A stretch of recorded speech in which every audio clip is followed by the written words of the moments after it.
Check, check, check, 1, 2. Mic check, 1, 2. Check, check.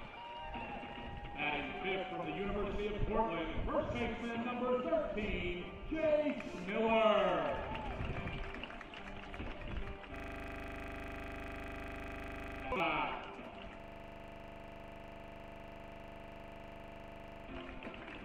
Batting seventh from the University of Portland, third baseman number 6, Vinny Salvio. Batting eighth from New Mexico State University, catcher number 15, Isaiah Burke. Batting ninth from USC, shortstop number 9, Avery Corubias.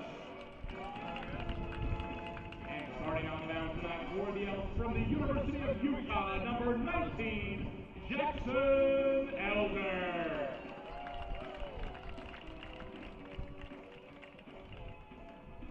Ladies and gentlemen, please rise and remove your caps for the performance of tonight's national anthem. Here to perform the Star Spangled Banner is Maya Claire.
Let's play ball.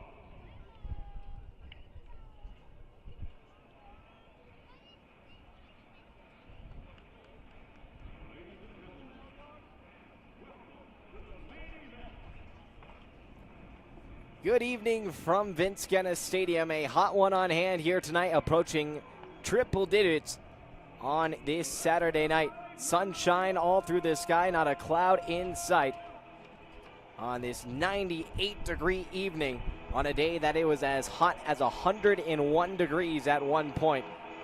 The hottest weekend of the year here in Bend, and it's lived up to the hype on the field as well, as the Elks have kept pace with the temperature, being able to rally for 19 runs, a season high last night on 23 hits.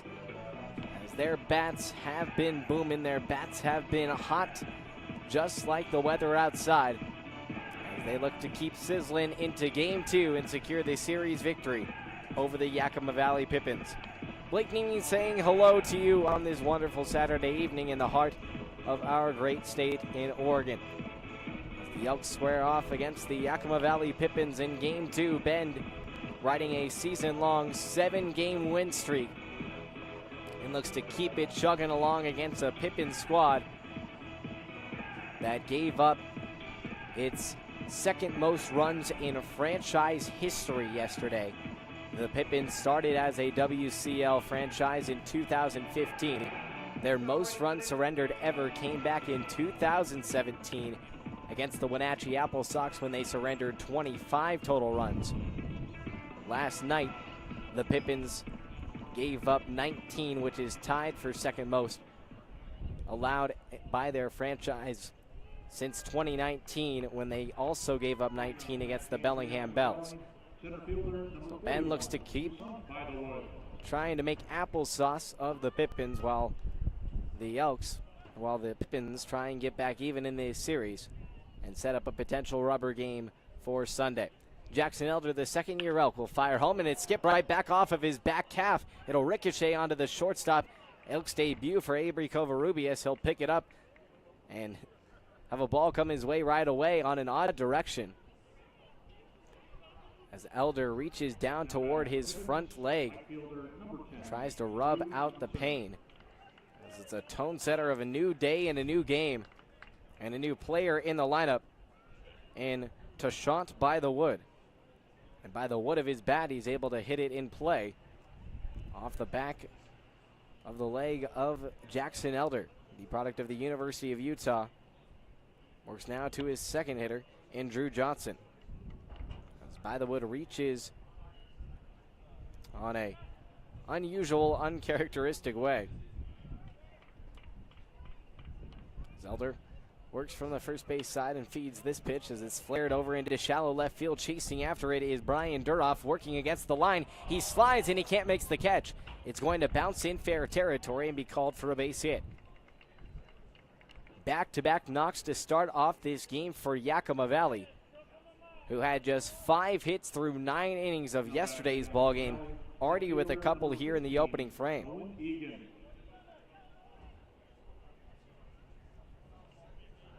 And just like that, the Pippins have a chance to strike early.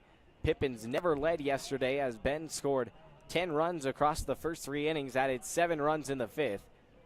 Yakima Valley going scoreless through the first 4 of yesterday's ball game, as Owen Egan swings through this pitch, down in the count 0-1. As Egan was the main factor yesterday in Yakima Valley being able to stick in the ball game,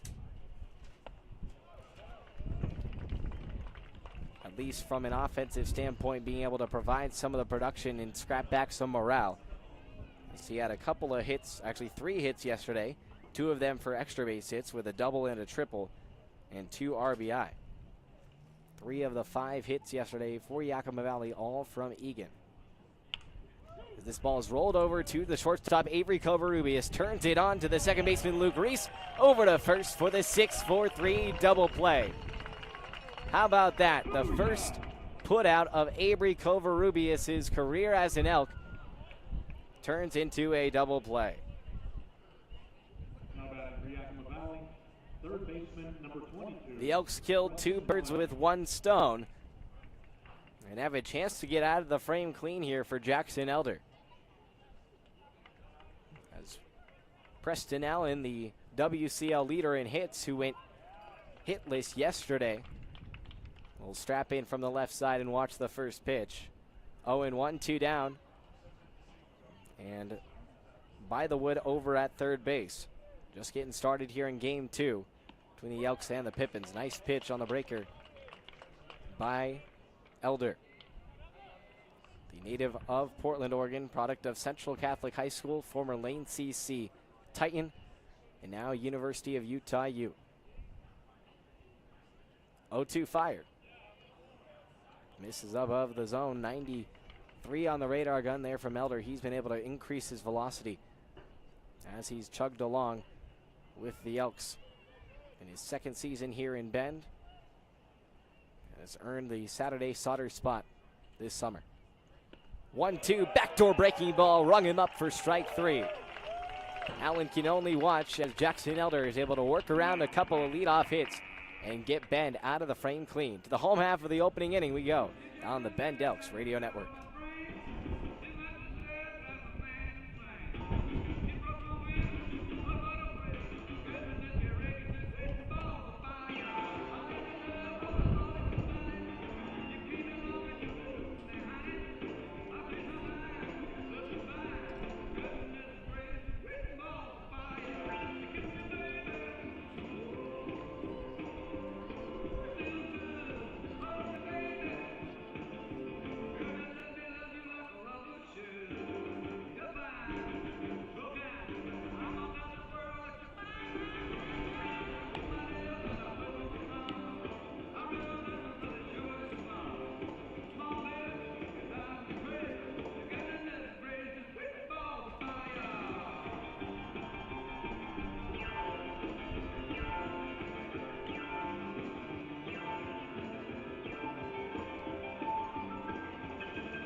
We welcome you back here inside Vince Guenna Stadium, bottom of the first inning in the middle game between the Elks and the Pippins. Starting lineup for Ben today, Easton Talt out of Oregon State University leading off in center field. Batting second for Ben, the second baseman Luke Reese, recently committing to Point Loma University, the former Cal State San Marcos Cougar. Batting third out of St. Mary's College, the left fielder Brian Duroff. Batting fourth, the designated hitter from right here in Ben, the Ben native, and attending Northwest Nazarene, Caleb Karpstein. Batting fifth for the Elks, the first baseman from the University of Portland, Jace Miller. Hitting sixth, the right fielder Alejandro Cazorla out of the University of Dayton. Batting seventh, the third baseman Vinny Salvione out of Portland. Batting eighth, the catcher Isaiah Burke from New Mexico State University.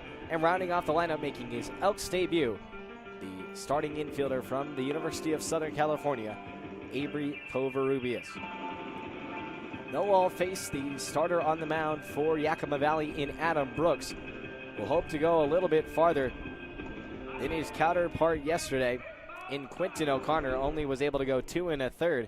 Yakima Valley's Game 1 starter, surrendering 7 earned runs to the Elks on 5 hits with no strikeouts and a pair of walks. Command was an issue for Yakima Valley pitching yesterday with 6 walks. Elks pitching also struggled with their command with 12 walks in total. As Easton Talt will now approach the plate. Talt has been absolutely scorching at the dish as of lately, coming off back-to-back multi-hit games. And carried that into yesterday's ball game when he was able to work aboard on all 3 of his at-bats. As he watches this first pitch for a strike. Talt has upped his batting average to .263 with 10 hits in his 36 ABs through 14 games with the Elks this summer. So watch the second pitch for a strike from Adam Brooks. Brooks, the native of Puyallup, Washington, and a product of Northwest Nazarene, similar college to that of Cole Cownon and Caleb Karpstein, a couple of Elks from NNU. Talt stays alive against the Northpaw Brooks. 6'3", or the Southpaw Brooks, pardon. 6'3", 200-pounder, rising sophomore at NNU. 1-3 record through his 5 starts and 5 appearances thus far with Yakima Valley, and a 3.85 ERA. Here's his 0-2 pitch. Talt will sky it high in the air into center field. Back goes Toussaint by the wood. He's able to make the catch, basket, underhand grab for the first out of the game. Second baseman, number 10, Luke Reese. That'll bring up Luke Reese, and he has been finding his power at the dish as of late. Had a triple yesterday, his second of the season, matching for the West Coast League lead, along with his fellow teammate in Josh Wakefield, as he's now had an extra base hit in each of his past 2 games, with a home run in Game 2 against Bellingham. That made the difference in Ben getting back in that game and ultimately sweeping the series against the Bells. This ball's chipped away. He went through a slow skid, as he's only hitting .212 on the summer, as he had a hitting drought of 3 games in which he went 0 for 9. And had a previous hitting skid in the summer, but is starting to rack up multiple hits.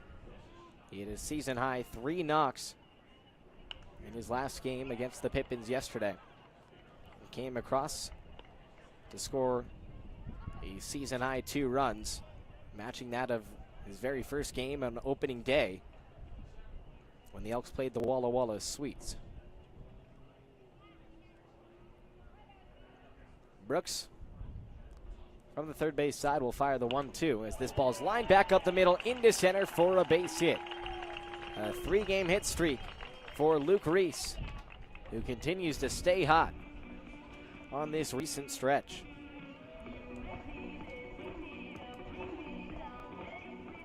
First hit of the ball game for Ben, bringing up now Brian Duroff.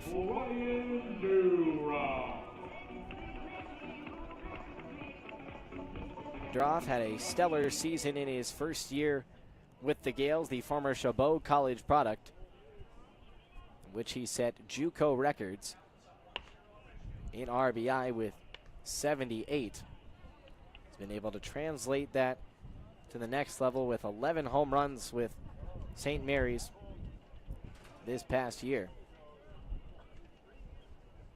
And is now trying to find that same stroke here in Bend as he cracks one over to the left side for a base hit into left field. And he does so now, as Duroff, hitting just below 300, gets his third straight game with a hit, and his fourth over that span. Went 2 for 4 in yesterday's ball game, including 2 RBI. And now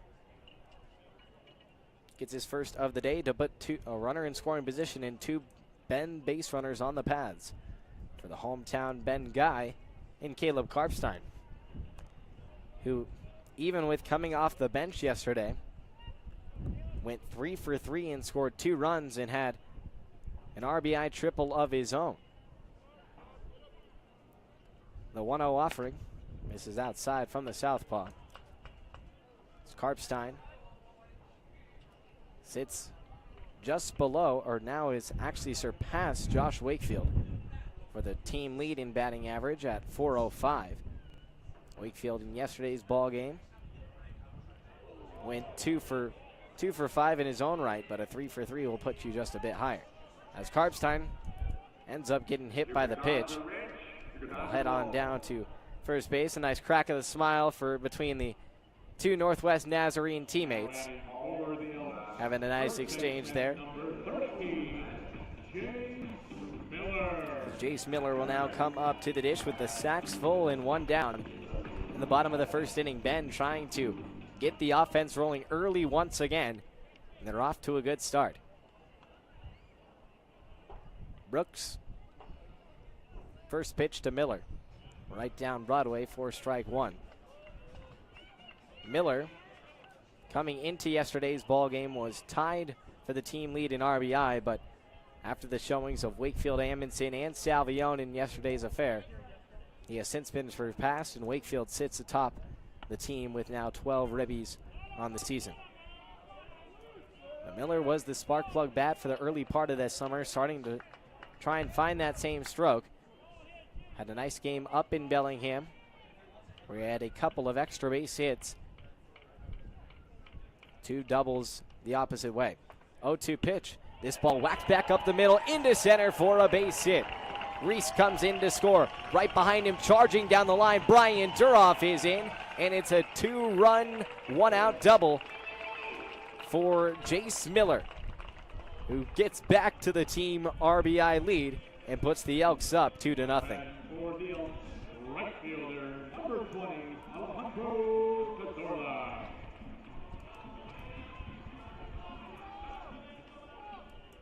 Miller, along with the rest of the Elks on the base paths, extending his hit streak to 3 games in a row. That being his 16th knock of the season, and now 12 RBI, tied with Josh Wakefield for the team lead. It's the series debut for Miller. The alternating lineup for Bend. Alejandro Cazorla will now come up to the box. He came in as a reserve in yesterday's ball game and ended up going 0 for 2 with a couple of pop-outs, but created some nice havoc in the series finale against the Bells, which the Elks put up a crooked number in that one as well. Back pick over to first. Miller gets back quickly as Mo Gordado tried to throw down to Caleb Ray, who applied the tag. 2-0 Bend here early. The Elks strike in the opening frame. Bend scoring 30 runs across its past couple of games. 11 runs on Thursday, 19 yesterday. And looking to continue to keep pace with their double-digit movement. Elks have scored double digits in now 5 games this season.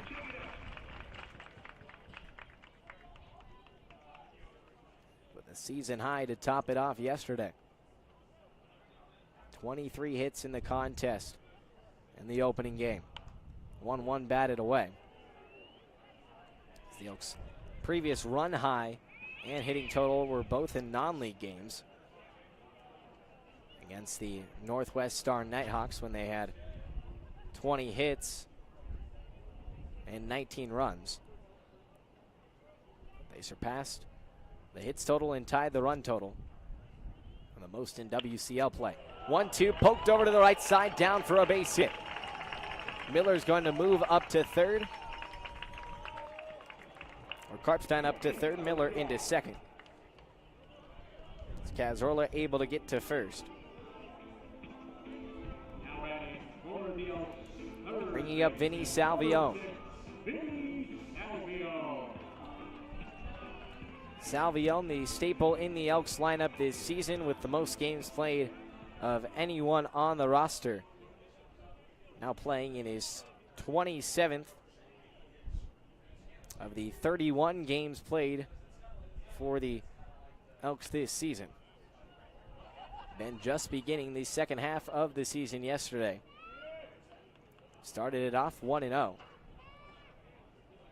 So currently tied for first in the second half pursuit.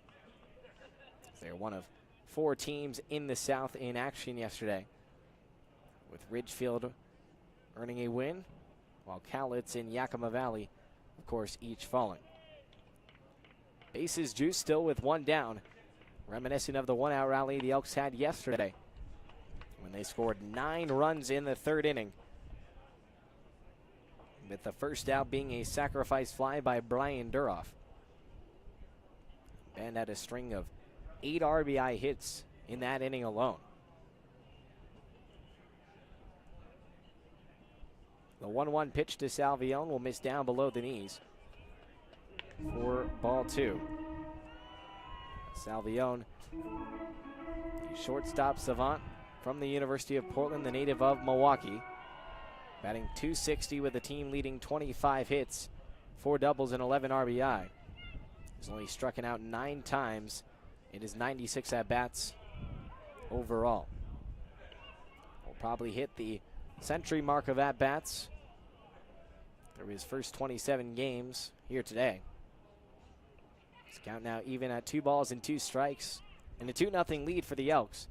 The bases juiced for Bend. The deuces wild offering from Adam Brooks. The southpaw comes down the hill, and this ball is ripped down the left field line. It's going to stay foul, though, as ruled by the home plate umpire here this evening in Santiago de la Garza. Isaac McAllister in the field. Umpiring crew on hand. Meanwhile, Yakima Valley under some new leadership as their typical head coach could not make it today. Johnny Graham will be taking over the reins, the Yakima Valley assistant, as the skipper, at least for this series. Salvione will pop one away to stay alive. Wind gusting over toward left center field, bringing maybe some of those heat waves into the crowd. Not a huge crowd here tonight. There was 1,200 yesterday, but the heat may be catching up to some people and either enjoying it or staying away from it, one of the two. Deuce's offering is off the plate, and we are full. But the breeze does definitely feel nice coming up here into the press box and certainly on the fans below. We'll be pulling some balls to left center for some right-handed hitters. Brooks' payoff pitch.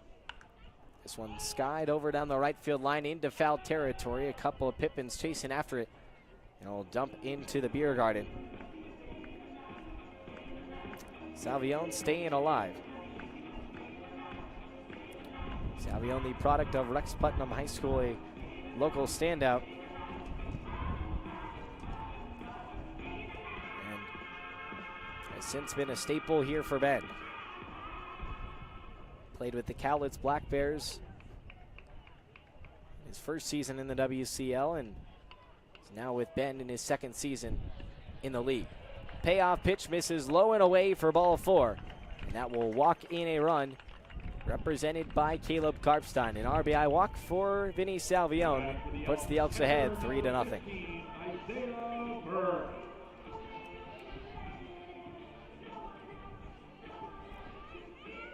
Isaiah Burke now brings up to the box. The Elks already with a crooked number in the first inning. A 3-run rally and still only one out. Isaiah Burke will watch this one soar high and away. Burke had a fabulous game one up in Bellingham. Came off the bench yesterday and got in at bat and played in an abnormal position, played in left when he normally plays behind the dish. But had 2 game-tying hits in game one of that series in which the Elks took 6-4. What would lead on to a series sweep of the Bells. We're off to a slow start to their second half. Starting it off 0-3. Burke, the second-year Elk, played back with Ben in 2022. 2-0 is fouled back to the netting. In his second season in Ben, batting .214. 9 hits, along with 5 RBI. 2 of those runs batted in coming in that series against the Bells. Also has 1 long ball, part of the Elks' 3rd extra inning win of the summer back against the Walla Walla Sweets in the series finale of that one.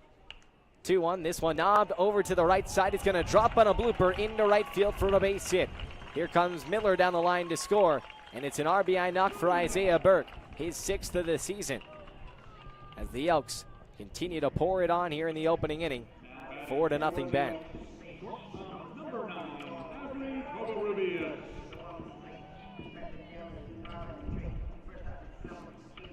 Avery Covarrubias will now come up to the plate, making his Elks debut, the product of the University of Southern California. Starting in 45 out of his 49 games played at SC this season on the infield for the winningest program in college baseball history. This ball gets to the backstop. Cazorla charging down the line, and he slides across and gets a belly full of turf. Bend up 5-0.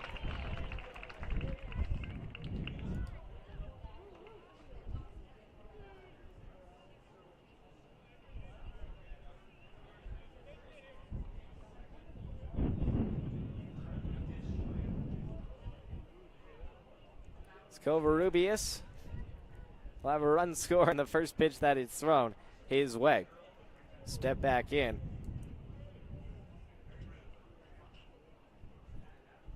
1-0, little chopper over to second base on the bounce, going to be thrown over to first. It'll be an RBI for Avery Covarrubias in his first at bat. He brings in Vinny Salvione. Not a bad way to start your summer as the Elks tack on another to their opening crooked inning. 6-0 Elks. As Bend has now gone through their entire order in the opening frame. As the second out is finally recorded. And it comes with an RBI for Avery Covarrubias. Easton Tall now back up for the second time this inning. He was the first out of the frame. The Covarrubias out snaps a streak of 7 straight base runners to reach for Bend.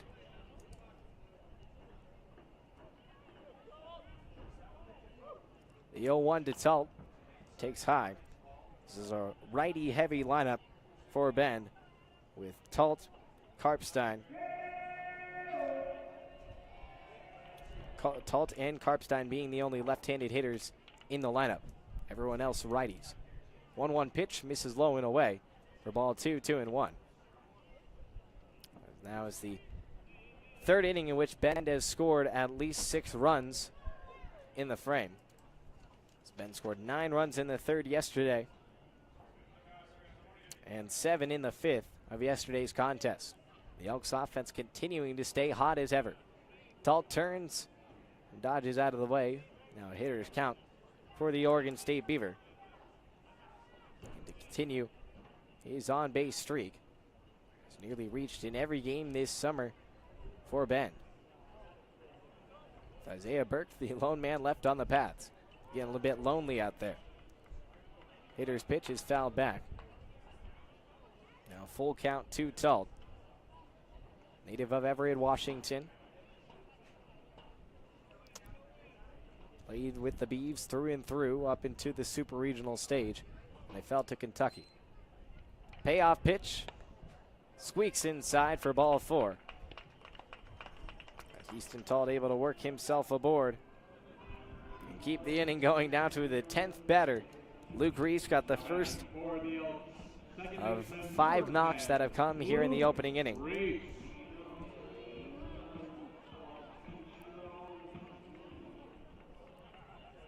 For the Cup, with 3 of those coming from RBI on Jace Miller, Alejandro Cazorla, and Isaiah Burke's RBI hits, plus an RBI walk from Vinny Salvione. An RBI groundout. So 4 different RBI balls put in play, or walks. RBI of some sort by Elks players. 1-0, chipper over to short, picked up and tossed the short way by David Bayanilla to end the inning. But the Elks come out and explode once again with a scorching hot rally in the opening inning. 6 runs on 5 hits. The Elks go through their entire order plus 1. As we head to the second, Bend up 6-0 early once again on the Bend Elks live stream in West Coast League Baseball Network.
Bend bats stay hot.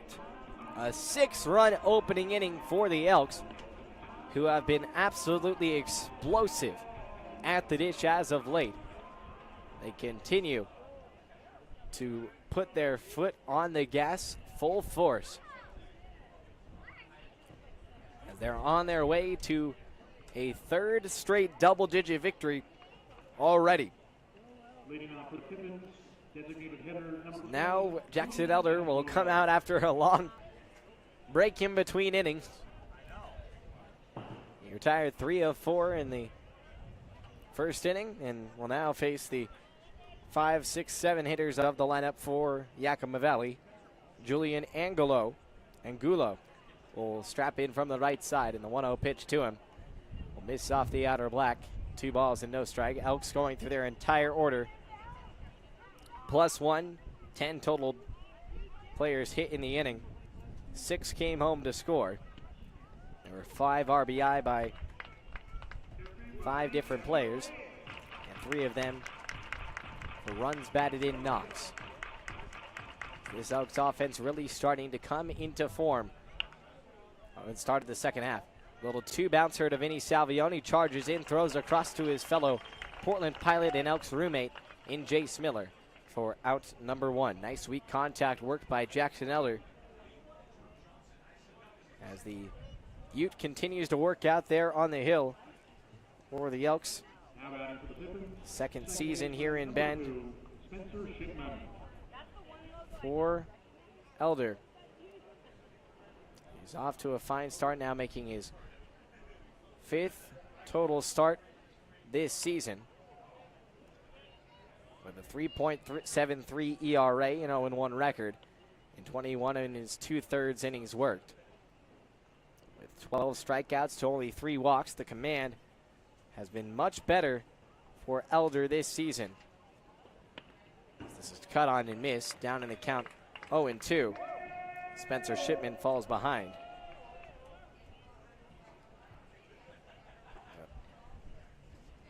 Elder has been much more efficient on the hill this season, which has been a team-wide theme. The Elks having the fewest walks in the West Coast League. But last night is going to take a certain dip into that as well, as they came into the game with only having 88 walks in the season, but they had their first double-digit walk performance this summer with 12 walks in total last night. Breaking ball drops into the zone for strike 3. Jackson Elder with his second strikeout, both looking. He's retired 3 in a row. Now, of those 12 walks last night, 10 of them came from Lucas Hines and Wyatt Novara. Out of the bullpen, 2 from the starter Tucker Groh. But there were plenty of double-digit walk games last season by the Bend pitching staff. But this was the first, as this ball skied into the shadows in left field. Brian Duroff works back behind it. He reaches up above his brim and makes the catch to end the inning.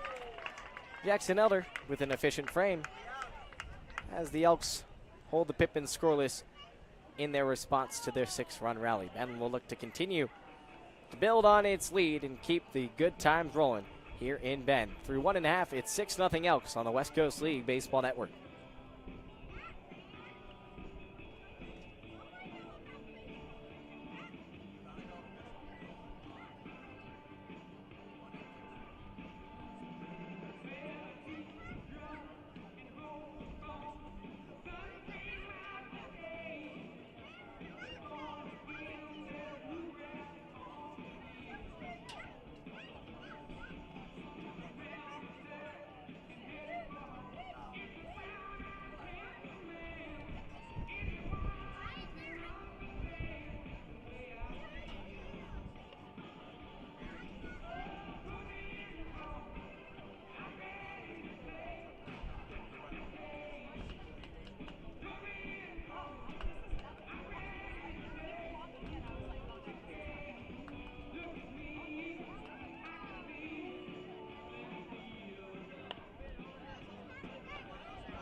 The good times just keep on rolling for the Bend Elks. 7 straight wins. They're well on to their 8th.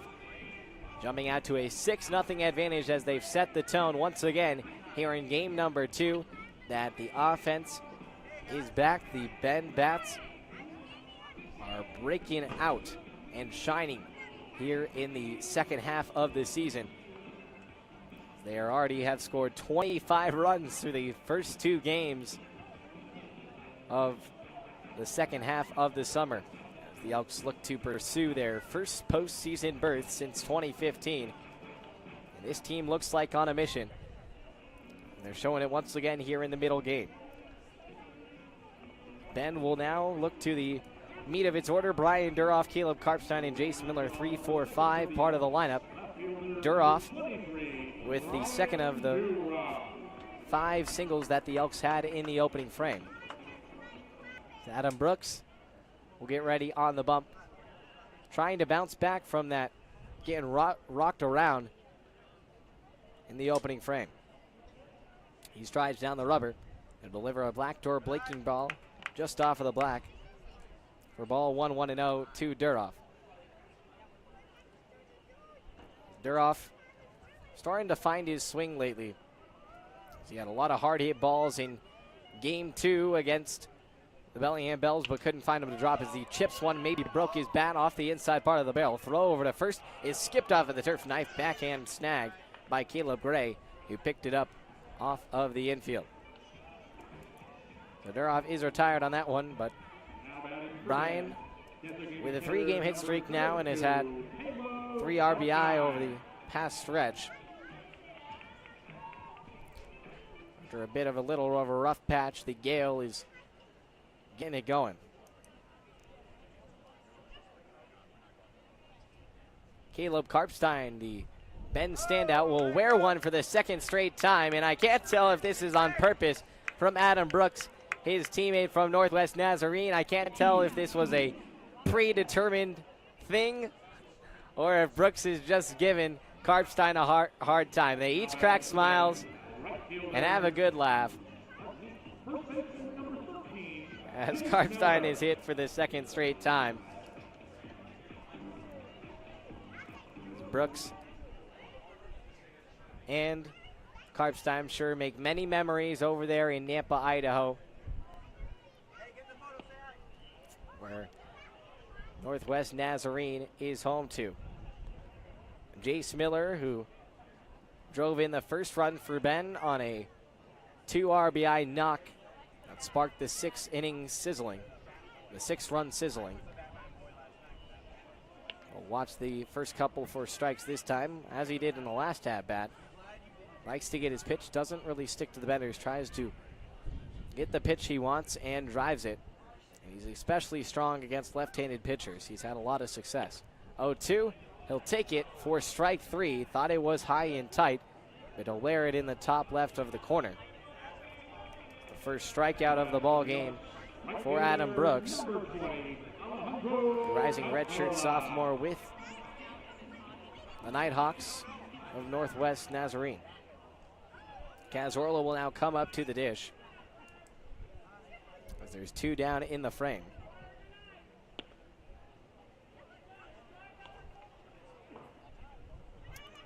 Cazorla with an RBI knock in the opening inning as well. As he starts to try and find his groove. He's had an up and down summer, has had some high hot streaks, has had some low points as well. A native of Okotoks, Alberta, being near to some of his family yesterday, or in the Bellingham series.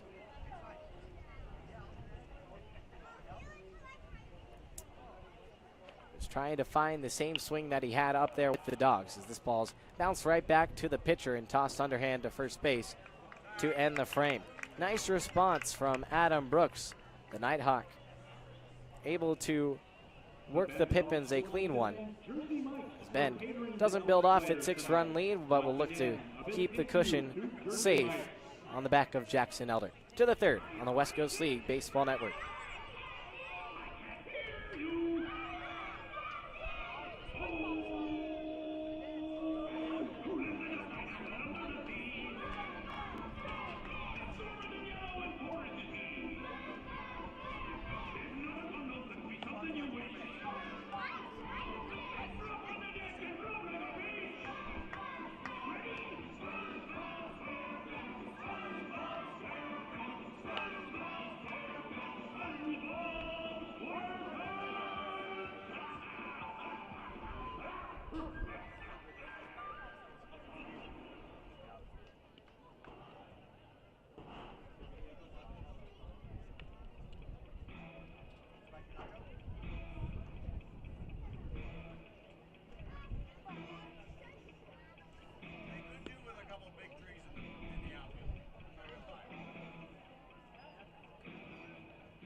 To the third on the West Coast League Baseball Network. Thanks for being with us here on this hot summer night in the heart of Central Oregon. 98 degrees.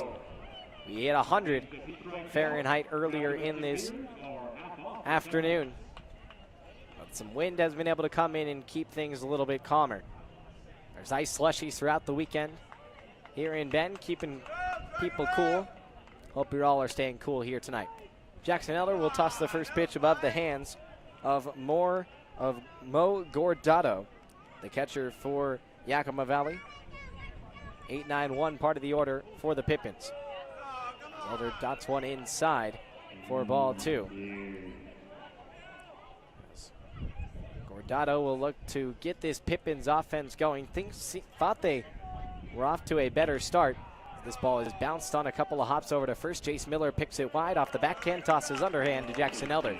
Will touch the pillow to end the first out. Now batting for Yakima Valley, shortstop number 13, David Bayonia. David Bayonia will now approach the box. The shortstop for the Pippins, coming off a performance yesterday, which he reached in all three of his at-bats, 2 on walks and 1 on an RBI single in the 7th. 19 hits on the year for Bayonia. He'll take this one at the knees for a strike, 0-1, as Elder is able to jump ahead. Elks ahead by a large margin, 6-0 lead. Now the Elks did have their large 15-run lead at one point, shrunk to just single digits at one point. The Pippins worked it down all the way to 9 runs, the deficit.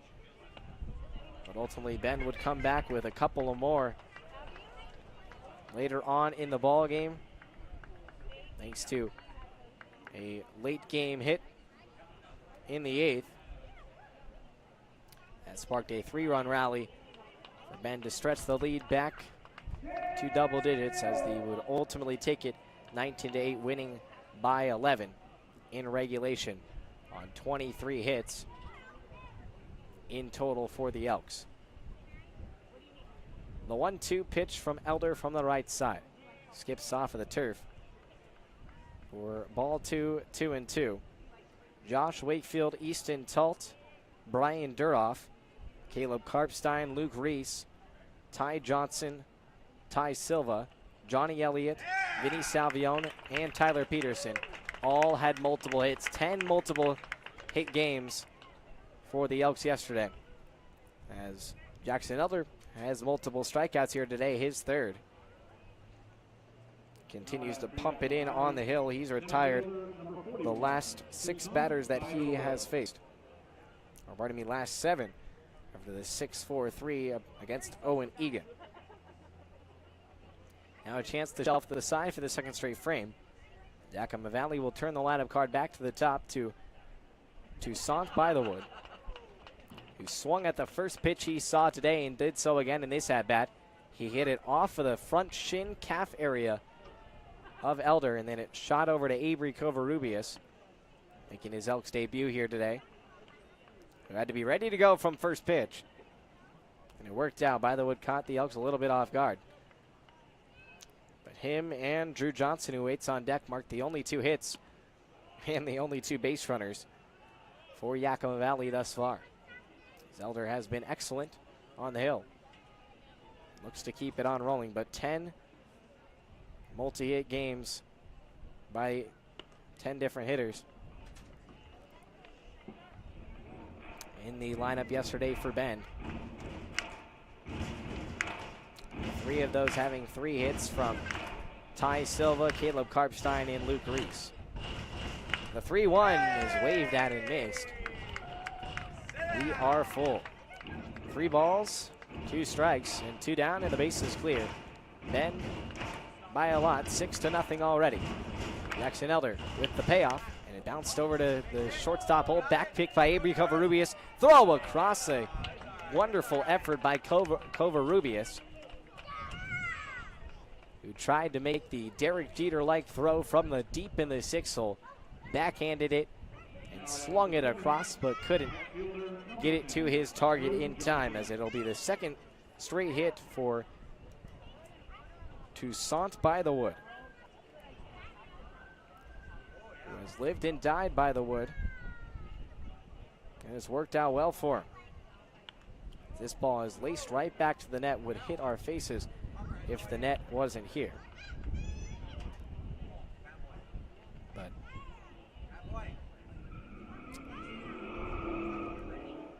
Bythewood hitting .154, had just 4 hits all season through his 9 games with the Pippins coming into this ball game, and now has a pair here today. Good showing by the product of UCLA.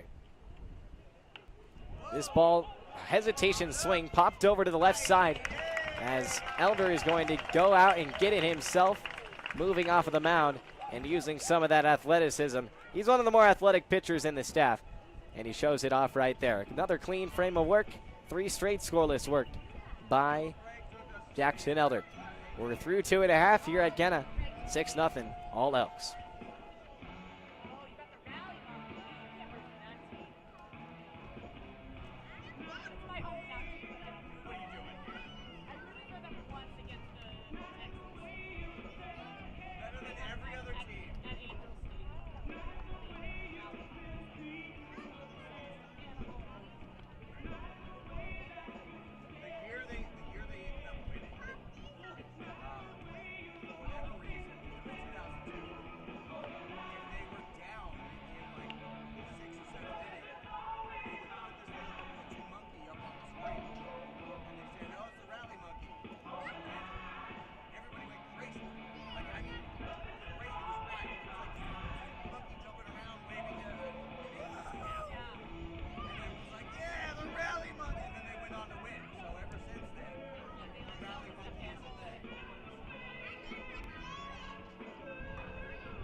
Two and a half through here at Vince Guenna Stadium. Thanks for joining us here on this Saturday night in the heart of Central Oregon, the high desert. Feeling like the Valley Desert with 98-degree temperatures here today. But Bend is sticking with the heat. The Elks are embracing it.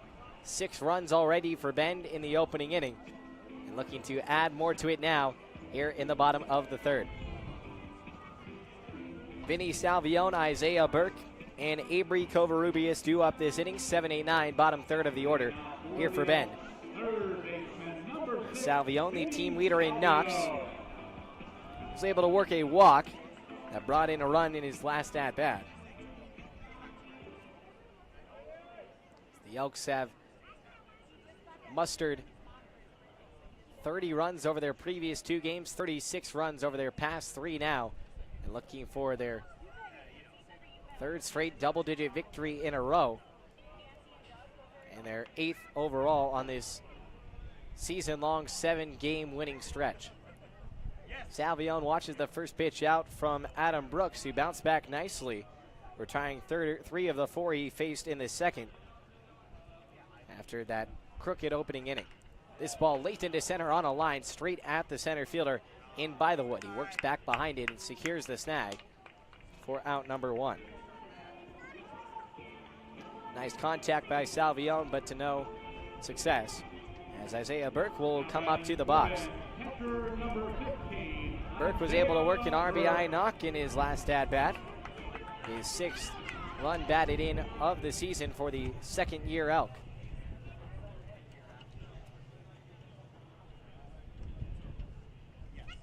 Bythewood has been able to work and retire the last 3 batters he's faced, but Burke been a journeyman throughout his college career. Bend has been a consistent place for him to come back to. He started his college career at Mount Hood CC, where he was a standout in the NWAC.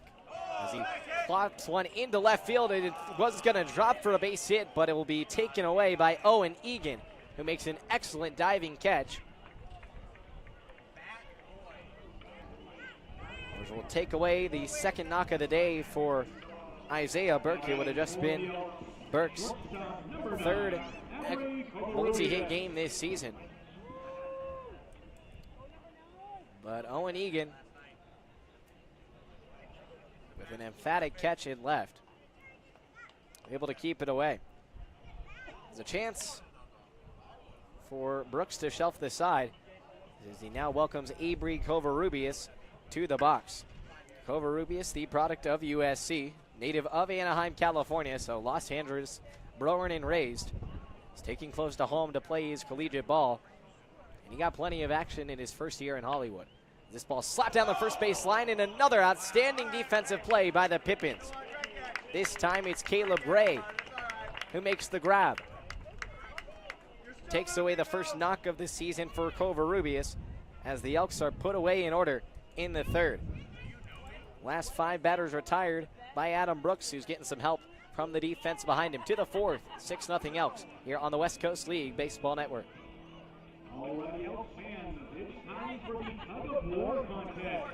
We have 2 fans that will be joining 2 Elks players, and they will compete in a classic tug of war contest. Let's see which Elks players and which fans are stronger.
Leading off the top of the fourth for Yakima Valley, left fielder number 15, Owen Egan. Top of the fourth we go here from Vince Guenna Stadium, 6-0 Elks. Both sides have gone scoreless over the past couple of frames. It's been a resilient bounce back from Adam Brooks on the hill. Meanwhile, Jackson Elder has been able to retire nearly every batter he's faced, only allowing 3 base runners through the first 3 frames, which the Pippins have gone scoreless. Owen Egan at the box, 3-4-5, part of the lineup, as he'll have a 1-1 count to his name to start things off. Egan rolled over into a 6-4-3 double play, the only double play of the day by the Elks thus far, and a wave and a miss on the 1-1 offering. Egan just playing in his 3rd game. He's had a hit in every one thus far in his first couple, with it going 2 for 4 against Cowlitz in his debut in game 2 against the Black Bears, and then had a 3 for 4 showing, and accounting for 3 of the 5 hits yesterday by the Pippins, while scoring 3 runs and driving in a run as well. He has 3 ribbies to his name on the early going of the summer. Another product of UCLA. Plenty of Bruins up here for the Pippins this summer. Coming onto the squad for wrapping up his freshman campaign with the Bruins. He waves through the 2-2 offering, and it's strikeout number 4 for Jackson Elder. Punch out left and right from Elder, who keeps chugging along on the hill.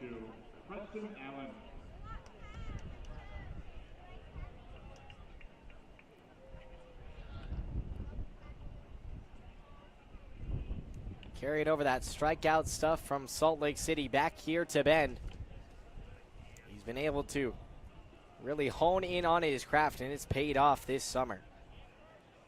He jumps ahead 0-1 on the swing and a miss from Preston Allen, the team leader in the West Coast League, leader in hits. Still hitless thus far this weekend, 0 for 4 here thus far in this series. Still trying to find his stroke. As he looks to get the Pippins going. Yakima Valley still scoreless. The Pippins did go scoreless through the first 4 of yesterday, did not come across until the 5th when they were able to string across a couple. The 1-2 pitch. Cut on and miss. Breaking ball got him on the back door for strike 3. Strikeout number 5 for Jackson Elder, matching his season high. Now batting for Yakima Valley, designated hitter number 20, Julian Angulo. So Elder got his first couple of strikeouts looking and now has had the last 3 swinging. So he looks to punch out the side and finish it off against Julian Angelo. Elder now with 17 strikeouts on the season, trying to chase down Tyler Wood, who has the team lead at 25. Angelo grounded out to short in his last at-bat. 1-1 misses off the outer black. 2-1. Elder this past season at Utah made 20 appearances for the Utes with a 2-2 record and 29 Ks. The 2-1 is swung on and missed for strike 2.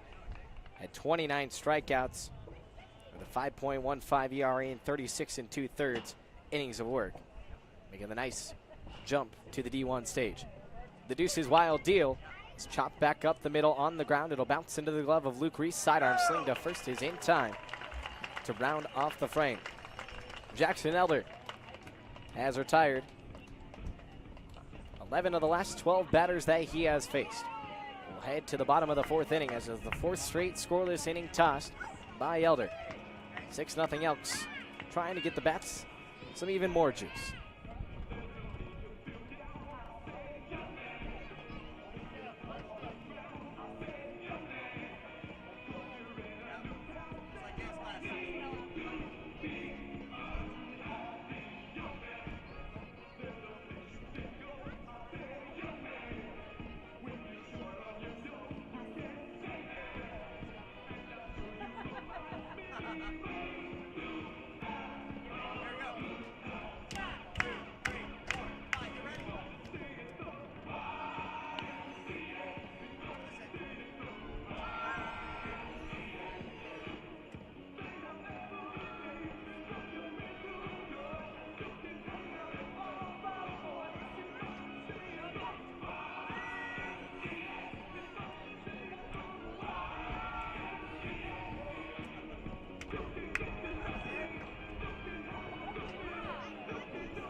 Bottom of the 4th at Gena. 6-0 lead for the Elks. Looking to add some more to their total after going scoreless over the past couple of frames. Look to get back working at the dish with the top of their order due up.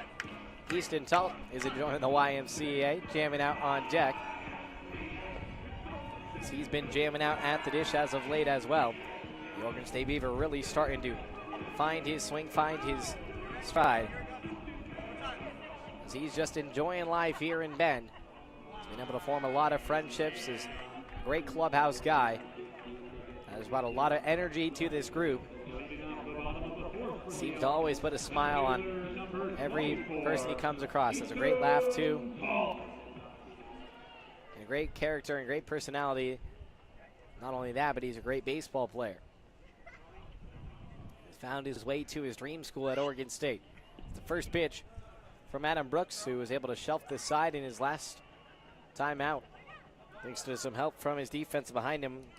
Made a couple of fantastic plays, one from left fielder in Owen Egan and Caleb Gray, each stifling off base hits. A 1-0 pitch to Taldy, shows bunt and pulls back. Ball 2-0. Now Told has alongside of his family side who were Beavers. His aunt and uncle, along with his father, all went to Oregon State. He in fact looked in the library this past spring to try and see if he could find their names in the yearbook, and sure enough, he found them. Pictures of his aunt and uncle in the yearbook. He said his uncle has a better flow than he does. Maybe not anymore, but he said back in the day he's got him beat. Tall trying to work a little flow of his own too. But just to see that generational buildup of generations of Beavers is cool to see. This ball bounced down the first base line on a firm hopper. It'll get into foul territory.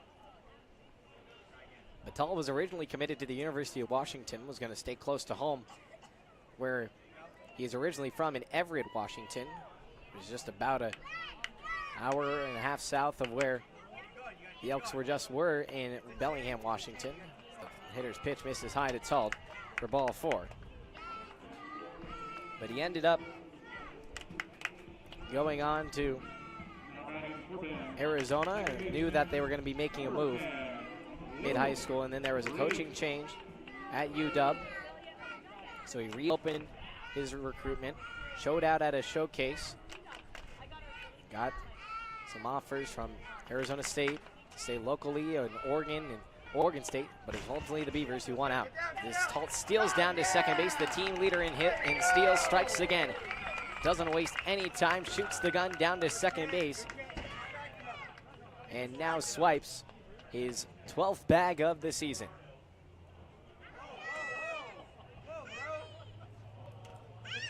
Sensational speed by Talt on the base paths. He also told me the other day he's had the green light ever since he was young. And he makes a dash for third now, trying to complete the back-to-back steals, and he does so. 2 pitches, 2 swipes for Easton Talt, the Bend Elks speedster. Makes it look easy.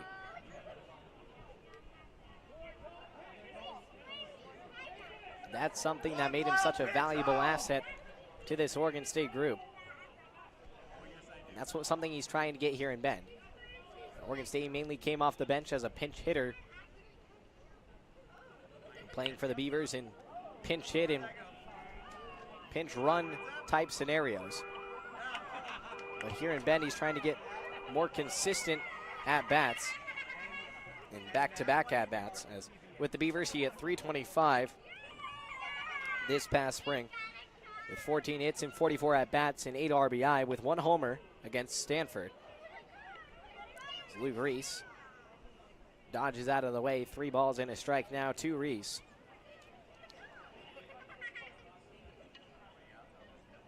Ultimately played in 22 games for Oregon State with 9 starts. So having sporadic moments as this ball is pulled down the third base side.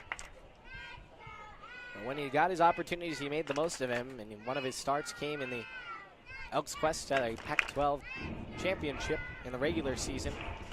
Tall went 3 for 4, a season high, and hits in that game.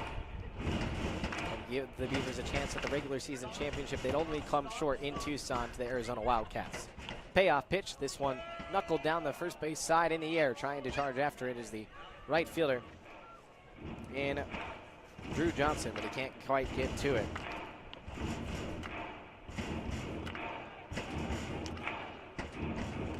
But Talt said that none of his family influenced his decision. They let it be his decision, but as soon as he said he was going to be a Beaver, of course his family was ecstatic that he chose to follow the Talt tradition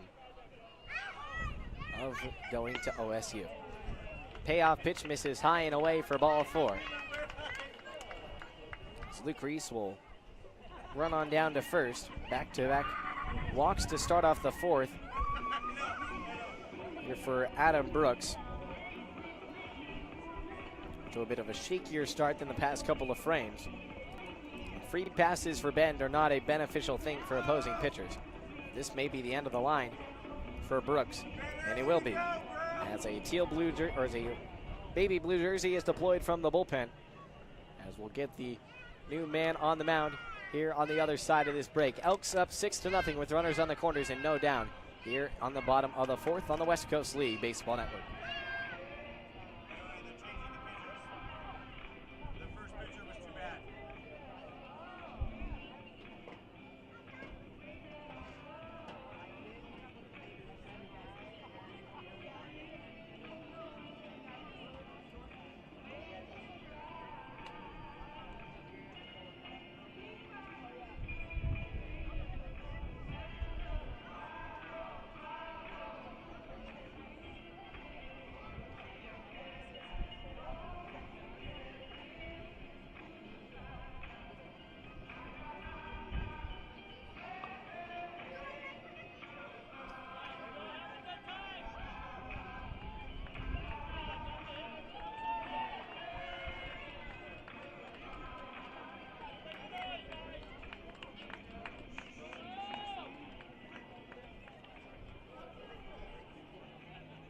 Pitching for the Pippins, number 36, Tyler Dish.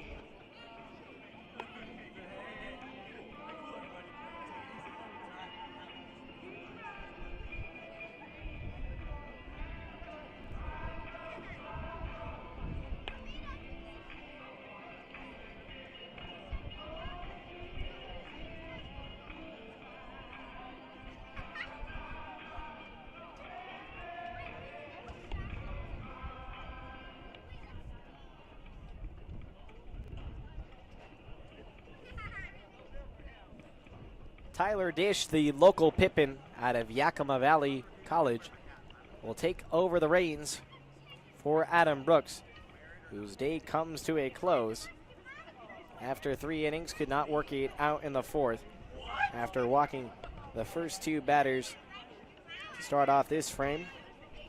A total of 6 free passes handed out by Brooks, 4 walks and 2 hit batters each against his Northwest Nazarene teammate in Caleb Karpstein, who will await on deck with Brian Duroff due to come up.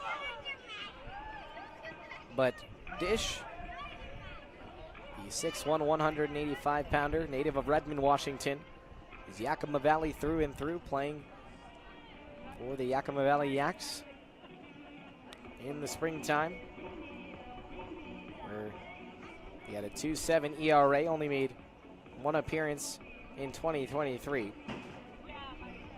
No statistical information for 2024. But thus far with the Pippins, has appeared in 7 games, this being his 8th appearance, a 9.23, 9 2/3 innings of work on the mound, 13 strikeouts to 10 walks, and 16 hits surrendered. Now Duroff will come to the dish to face off against Dish. This ball skied into the air in left field. Moving back is Owen Egan into the shadows. He'll haul it in. Now Tult will dig in and run down the line to score, as it's a sacrifice fly for the 2nd straight day for Brian Duroff. Tacks on another run to the Elks' opening frame 6-run rally. Their first since then, 7-0 Bend.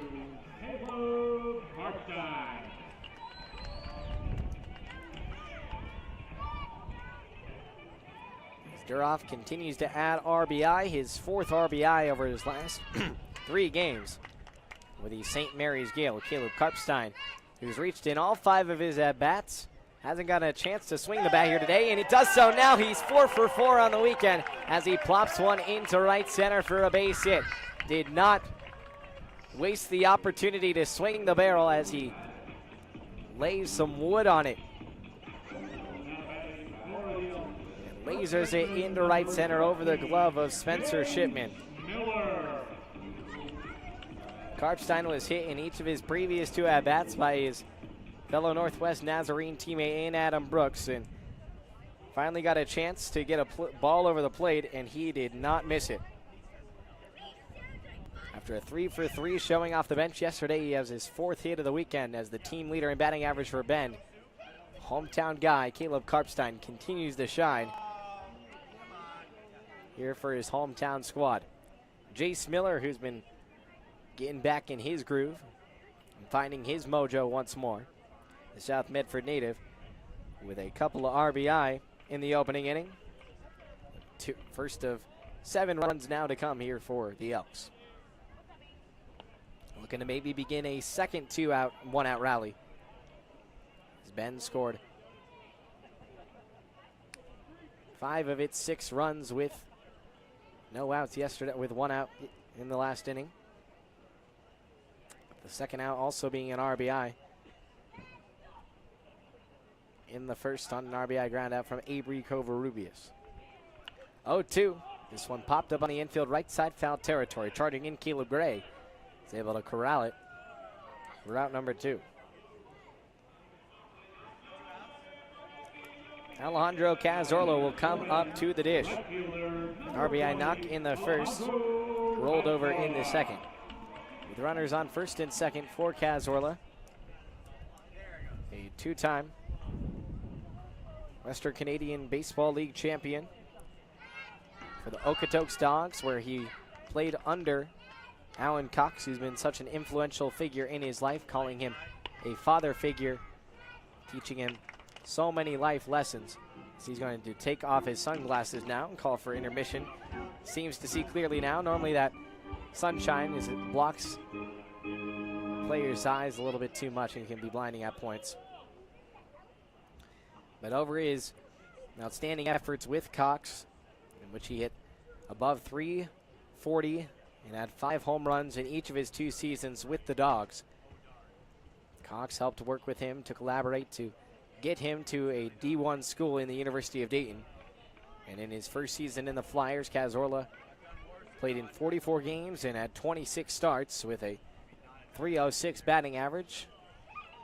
9 homers, too, with the Flyers. That was third on the team, plus 6 doubles and 36 ribbies. The 2-0 pitch, taken on the outer third. Front door breaking ball lands for a strike.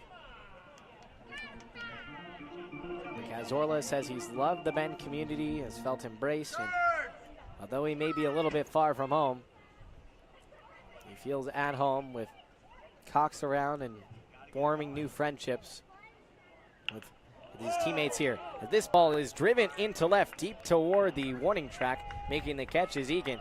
He hauls it in and will toss it on the infield for out number 3. Just a bit under it was Cazorla on that offering. But the Elks do get a sacrifice fly from Brian Duroff to bring across their 7th run. They do extend the lead and will head to the 5th, up by a crooked number. But Jackson Elder back to finish off his start. And we return here on the West Coast League Baseball Network.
Leading off the top of the 5th for Yakima Valley, second baseman, number 2, Spencer Shipman.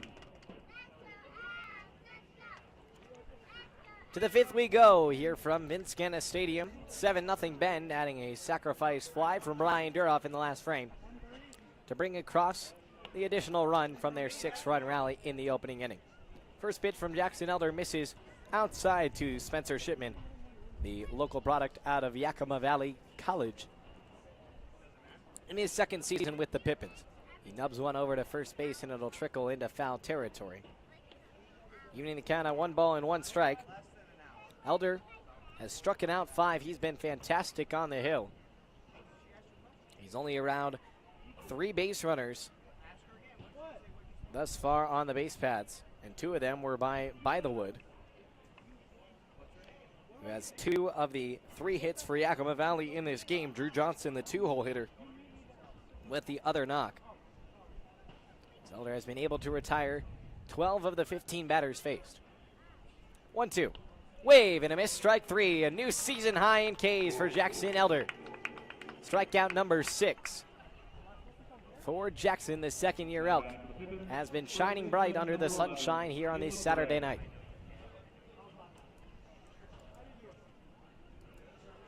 That was 3rd strikeout in his last 4 batters that have come his way. He is dealing the rock here tonight. This ball skied away by Caleb Gray. Yakima Valley has had a rough road stretch. It's been tough for the Pippins to get going. offensively on the road, as they have lost their last seven games on the road, have been swept in their last 2 road trips. This is all misses below the knees. Yakima Valley being swept most recently on the road by the Kelowna Falcons on their trip to Canada up north. And then we're swept by the Cowlitz Black Bears on the Cowlitz Black Bears home turf. They later came back to sweep Cowlitz when they met them at Yakima County Stadium earlier this week. But the road woes continue for the Pippins, who sit now just a game below 500.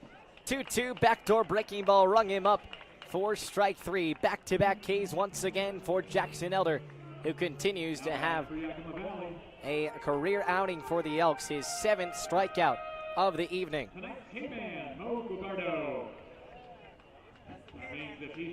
Seventh overall, third looking, as Gray can only watch as he goes back to the dugout. 4 strikeouts in the last 5 batters faced for Elder. He's absolutely chucking it. Fires one for a fastball right at the belt. Tonight's K-man, Mo Gordado, is the only strikeout that really matters, as he is the K-man. 0-1, it's going to be chipped onto first on a couple of hops. Picked up by Jace Miller, will take it to the pillow to rest up the inning easy. Elder tried to get the K-man, but gets a wave on from the crowd as he retires the side in order for the 2nd straight frame, and is now retired 15 of the 18 batters he's faced. To the bottom of the 5th we go. We're halfway through. It's 7-0 Elks, all cruising along on this Saturday night.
Those warm summer nights, enjoying the first half of this one here in Bend. 7-0 lead for the hometown Elks.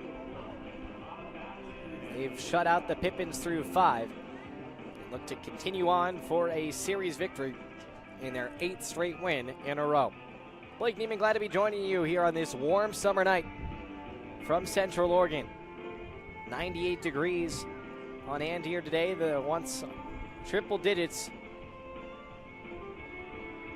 earlier this afternoon. It's a hot one, and the Elks have been hot. Scorching hot indeed. Ben's bats have been blistering Yakima Valley pitching through this ballgame. Will to continue to do so from the bat of Vinny Salvione. Bottom 3rd of the order for the Elks. We were able to add a 7th run to their 6-run reckoning in the 1st, with a sacrifice fly from Brian Durdoff in the 4th. Salvione 0 for 1 with an RBI walk as part of that opening inning reckoning. A 1-0 pitch to Vinny is roped over the head of Johnny Kemp, has to hit the deck. Goes on all fours and is able to dodge his way out of the way. Salvione gets a good chuckle and points over Kemp's way. You know, that's something about Salvione always seems so loose, so calm, just having fun out there on the baseball field. Seems to not have a worry in the world except just playing baseball. And he does it well. 1-1 dips off the plate and out. He's got this swagger to him that he just carries himself with confidence. And baseball is a game, and you know it's a game of failure. We all know it is. But Salvione carries this confidence with him that isn't arrogance, it's confidence and belief in himself and his abilities. 2-1, this is low and away, and that was evident early on this season. Spoke with him after a game in Springfield that really was the turning point of the Elks' early rough start to the summer. Ben did. Started the season 2-4 and are now 6 games above 500 at 17-11 in West Coast League play. This ball misses outside for ball 4 for Salvione, who will walk for the second time, but it was evident early on that Salvione had this swagger to him as he had a ball hit to him, very difficult play at the end of that game, and he tossed it on to second to conclude the first of 3 extra inning wins for Ben this season. But Salvione said, I wanted to make a play in that moment. I wanted to make something cool. I wanted to make the big play. And some guys get timid in that moment. Salvione makes a dash down to second. He's going to slide into second, but he's not going to be in there safely. They're going to say that Vinny got gunned out. And he stands at second. He thinks that he is safe. He thought that he swam around the tag. Alan Cox will come over to the first base line and will come to confer with the field umpire, Isaac McAllister. Salvione trailing Easton Talt now for the team lead. He was tied with Talt coming into this game before Easton was able to swipe a couple of bags. First time that a base runner has been caught trying to steal in this series for Ben. That will take off the Elks leadoff base runner. Ben has been much more aggressive on the base path this summer, hence the small ball offensive philosophy that has been implemented by first-year head coach in Alan Cox. As the Elks came into this series sitting at second in the West Coast League South with 59 stolen bases on the summer. Only second to that of Portland. This ball fouled away. Now 1-2. For Isaiah Burke. Burke was robbed of a second hit tonight on a pair of great plays in part of that third inning. Ultimately lined out to left and a diving catch made by Owen Egan. 1-2, dish to the dish, and he spikes it off of the plate. Now even at a pair apiece. But that confidence from Salvione, he's been the leader of the squad, has been able to spread throughout the rest of the roster, beginning to have belief in themselves. This ball popped up right side on the infield, over toward the first baseman, Caleb Gray. Gray works under it outside the first base cutout and secures the catch with both hands. We're out number 2. That'll bring up Avery Covarrubias to the plate. Covarrubias with an RBI groundout in his first at-bat as an Elk in the first, and that got a line drive that could have been an opposite field double taken away from him thanks to the nice grab by Gray, who had a scorcher come his way, and almost the hot corner flipping to the other side of the field. Was able to take away a knock from Covarrubias. A native of Anaheim and product of USC. SoCal kid hit .232 with 5 doubles and 16 RBI in his first season in Troy. Was a standout at Cypress High School. He ranked 57th overall and 13th ranked shortstop in the state of California, guarding Empire League MVP honors and first team all CIF honors. 0-2, bounced back toward the plate. All the way to the backstop. But he was a staple for USC this season, the Trojans making it all the way to the Pac-12 Tournament Championship. And we're a few outs away from securing the title in a postseason auto bid. But ultimately, the Wildcats would come back to walk it off and end the Trojans' postseason hopes. This ball bounced back up the middle. Holy moly, what a play by Tyler Dish. He spun around and scooped up the ball along the way and went on to first like nonchalant. Put that one on SportsCenter. What a play by Tyler Dish. Got to tip your cap on that one as he's able to face the minimum in the fifth. To the sixth, 7-0 Elks here on the West Coast League Baseball Network. 3, 2, 1, go!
Top of the sixth we go from Ghana.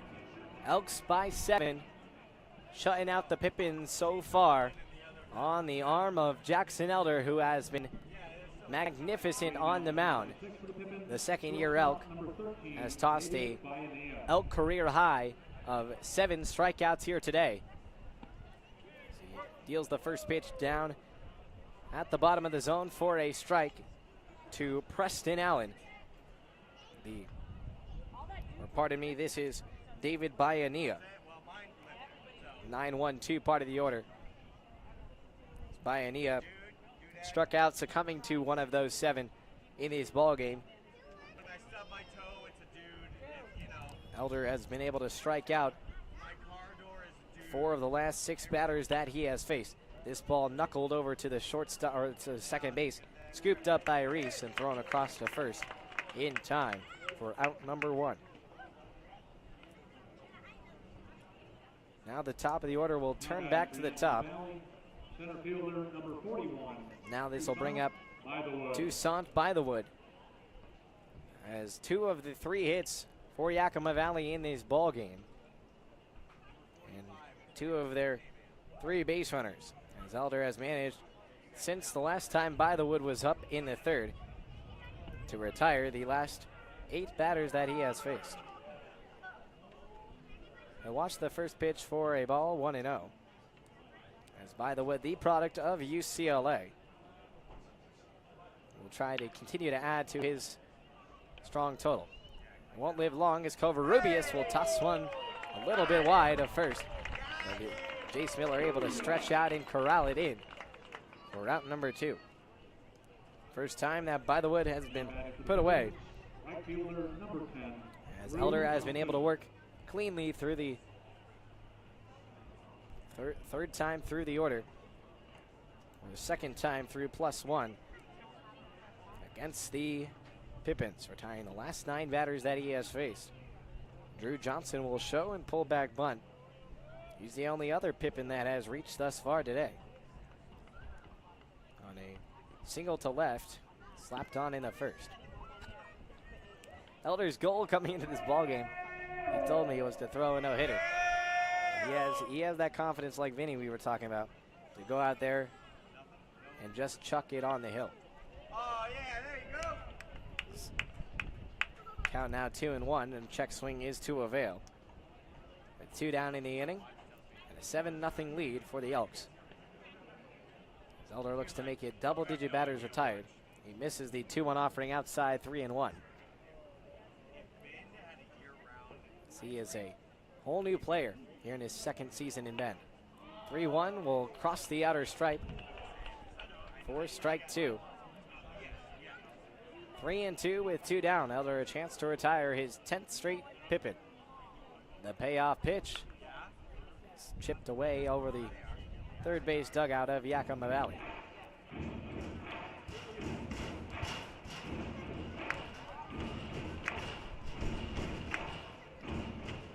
Elder twirls around with another payoff pitch. Squeak inside for ball 4. A hard 90 for Drew Johnson. He was able to reach for the second time. All 4 Yakima Valley base runners have reached via the first and second hitters in the lineup. It's the first walk dealt out by Jackson Elder here today, just his 4th walk of the season. He has been extremely effective on the hill. Watch the steal! See, this ball is bounced back up the middle on a 1 skip to Luke Reese. He'll toss it on to Avery Covarrubias. He will step on the bag and trot back into the dugout. 6 straight zeros for Jackson Elder. He has been electric, to say the least. To the back half of the inning we go. 7-0. Elks on top.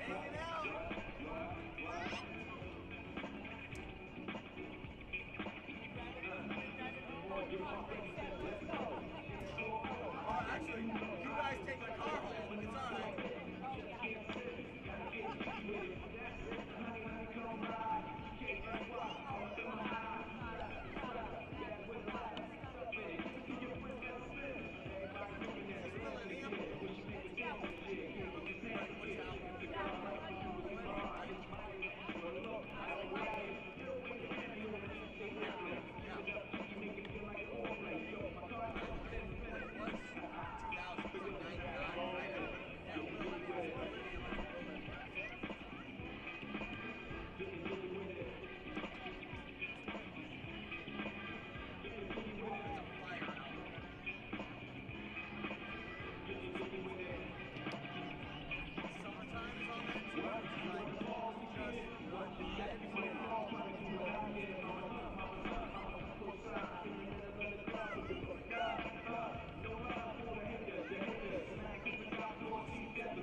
Leading off the bottom of the 6th for the Elks, center fielder number 24, Easton Hall.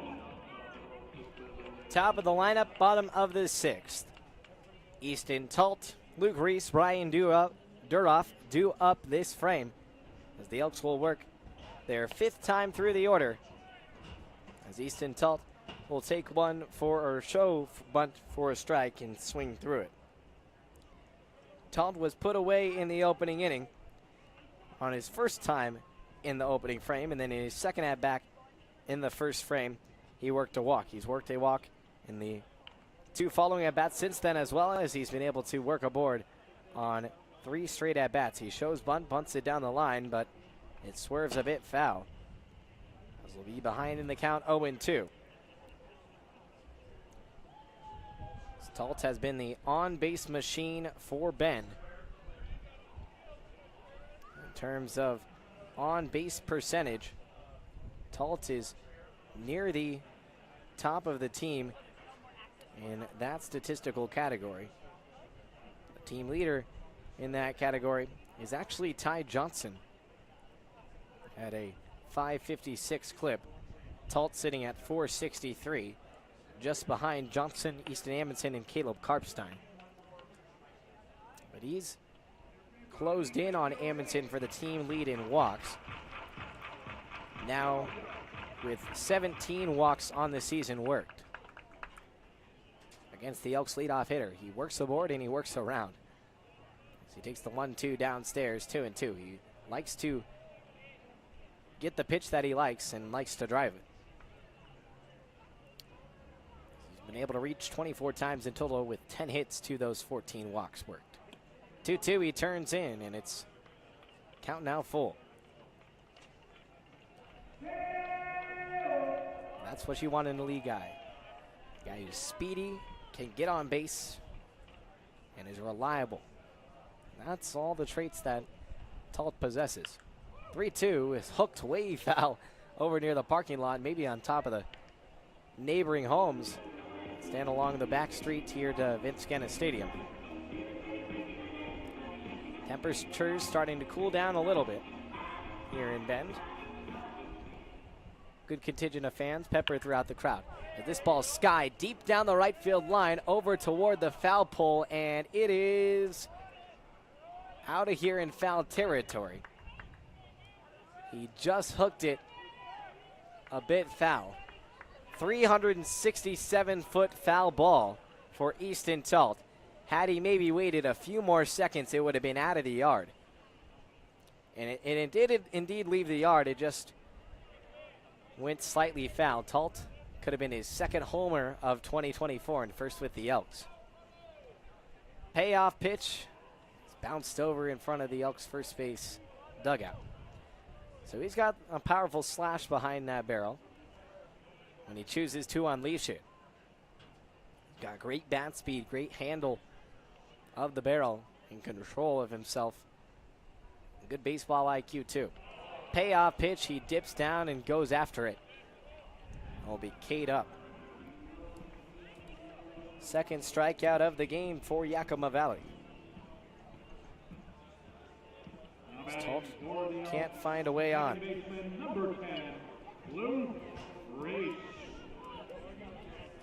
Luke Reese will now approach the plate. Reese has been able to reach in 2 of his 3 at-bats here today with a single in the first to give Bend its first hit of this ball game. He's on a 3-game hitting scorcher as of recently, trying to keep the extra base hit streak going. He had a triple yesterday, had a homer the game before, has a single here today, maybe can complete the 3-game cycle.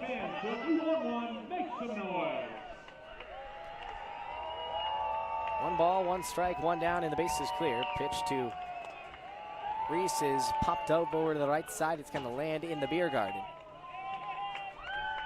Now 1-2. To the Point Loma commit. He's going to head there for his final year of eligibility. Redshirted his first year with Cal State San Marcos, but ended up in his next 3 seasons standing out and shining for the Cougars, winning 3 CCAA conference elections. It has been an absolute immense addition for the Elks from start to finish. He has been super good. This ball is whacked down the right field center alleyway, and it's going to be caught by Toussaint by the wood. He's able to work under it to make out number 2.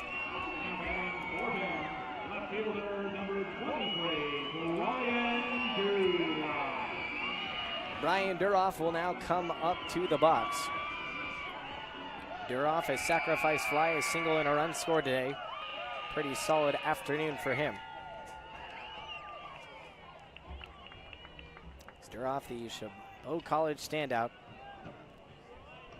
and St. Mary's Gale. Watch the first pitch across the outer third for strike 1. Nice job by Tyler Jish, responding since that sacrifice fly by retiring. Now 6 of the last 7 batters that he has faced, and facing the minimum over that span with some help from his batter mate Mo Gordato in throwing out Vinny Salvione. Let's put away 4 in a row for the Elks. We're resting pretty comfortably on that first run rally. They did tack on another in the 4th, but have gone scoreless, and now 3 of the last 4 and on the brink of 4 of the last 5. But their pitching has been so superb from Jackson Elder that it hasn't been a worry to even work its way into their minds. 1-2. Duroff gets rung up for strike 3 at the bottom of the knees. It's 2 strikeouts in the inning for Tyler Dish. 2 of the 3 strikeouts overall for Yakima Valley here today. Men go scoreless for their 4th time in their last 5.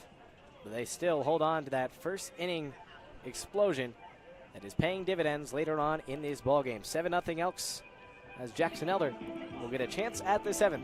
And we return here on the West Coast League Baseball Network.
To the 7th we go. First pitch is bounced over the first base side, scooped up by Jace Miller.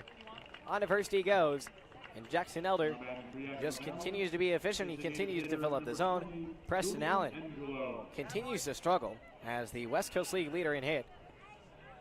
Has been 0 for 6 this weekend at the dish. Ben pitching has been able to shut him down. Allen struck out twice earlier in this game and now rolls one over to first base. Julian Angelo will strap in from the right side as Elder has been emphatic on the hill. An impressive outing to say the least. He may go CG if he wants to. This ball is fouled back to the brick backstop as Elder got a little bit of extra rest this time around. He got his knee hurt a little bit, was able to get that recovered in order. This is his first outing since June 22nd against the Raptors. But he has come back and has not missed a beat at all. He's only been able to beat the bats of Yakima Valley. Striking out a season high and Elks career high, 7 batters here today.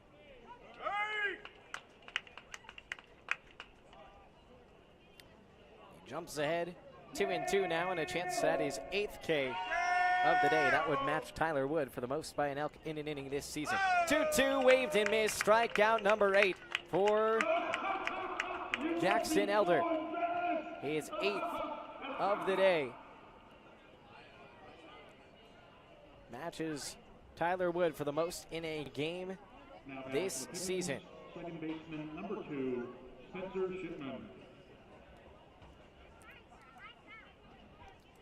Elder has been absolutely electric. And what a turnaround this season it has been for Elder on the hill. He's only walked 4 batters in total this summer and has struck out now 20. With 8 of those coming here today, nearly half of his season total in just his outing this afternoon. This ball is rounded over to Tyler Peterson at third. He dives, throws to first after the layout, and Jace Miller picks it up off the ground to end the frame. Nice play by Tyler Peterson. Flashing the leather a little bit, and Jackson Elder will be met by his teammates out in front of the dugout, be embraced, as that will be the end of the outing, as so it appears. 7 scoreless frames worked by Jackson Elder, and that's a heck of a way to stretch it out to end the game. We'll be back for the home stretch on the West Coast League Baseball Network.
Leading off the bottom of the seventh for the Elks, designated hitter number 26, Easton Amundsen. Home stretch here from Vince Guinness Stadium. Elks lead it 7-0 thanks to 7 scoreless frames of work from Jackson Elder. The second-year Elk has been absolutely electric on the hill as Easton Amundsen will get his first at-bat of the night. Substituting in for Caleb Karpstein, who has been perfect on the weekend, working 2 hit-by pitches and then a single in the ballgame. Now Easton Amundsen, who's been equally fantastic at the dish, is riding a 7-game hit streak. That's second most on the team to Tyler Peterson. And has really been able to up his batting average, climbing the batting ranks as of late here for Bend. Amundsen will take this one high and tight. Easton went 1 for 2 yesterday with 1 run scored on an RBI single, extending his 6-game hitting stretch, in which he has had multiple hits in 5 of those 6 games. He will work aboard on a 4-pitch walk from Tyler Dish, who's off to his longest outing thus far this summer. Now into his 3rd frame of work. As the Yakima Valley earlier had previously only been able to muster an inning for his season high. Jace Miller will approach the plate for his 4th at-bat. He's gone 0 for in his last 2 after singling with a 2 RBI knock. Get the Elks their first couple of runs in this ball game. So that 6-run first. Elks have been able to soak on that and savor it through the rest of this ball game, thanks to Jackson Elder's phenomenal performance on the hill. 1-0 will clip the knees of Miller, even the count at 1-1. Now Elder wasn't always the put away stuff, as last season he had some walk issues, walking 19 total batters, or 20 total batters to the 11 strikeouts that he had with the Elks last season in his 13 innings pitched. Now Elder this summer has been able to go much deeper, get much more innings, with now 28 2/3 innings tossed. 1-2 offering, back pick over to first. Amundsen dives and is able to work back to the bag safely. But you can see the change now. As now with only 4 walks and 20 strikeouts this summer and more innings worked, he's working with Coach Gary Anderson at the University of Utah and The staff he has around him has certainly improved Elder's game. This ball is roped down the left field line over toward the corner. A little one-hop the wall for extra bases. Jace Miller will stride into second as Amundsen moves on to third. As it's the third extra base hit in the past 3 games for Jace Miller. He continues to find his power back at the plate. A great job done by Jace Miller. Starting to find that same power that he had at the start of the season. There's a reason why he's the Elks leader in home runs, the only guy with multiple home runs thus far this season. And now adds his 5th double of the summer. Trailing now Easton Amundsen by 1 for the team lead. In his 7th overall extra base hit in the calendar year. The 0-1. This is outside to Alejandro Cazorla. Cazorla a single in the first, but has gone 0 for his last 2 at-bats. He just missed his last pitch when he was up, skying it high in the air to left field. Up near the warning track. Had he got a little bit more barrel on it, it might have gone out. This ball bounces off of the groin area of Gordado, who has to collect himself for a moment.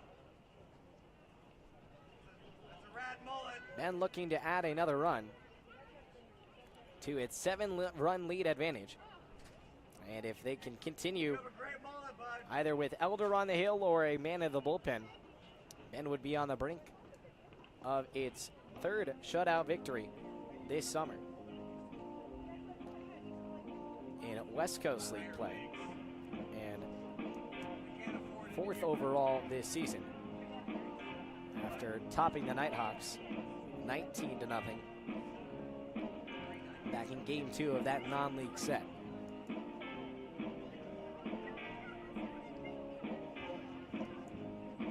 The trainer's going to come and check in on Gordado and make sure that the guy is okay. To collect himself for a moment, as it may be more significant than just a groin strain.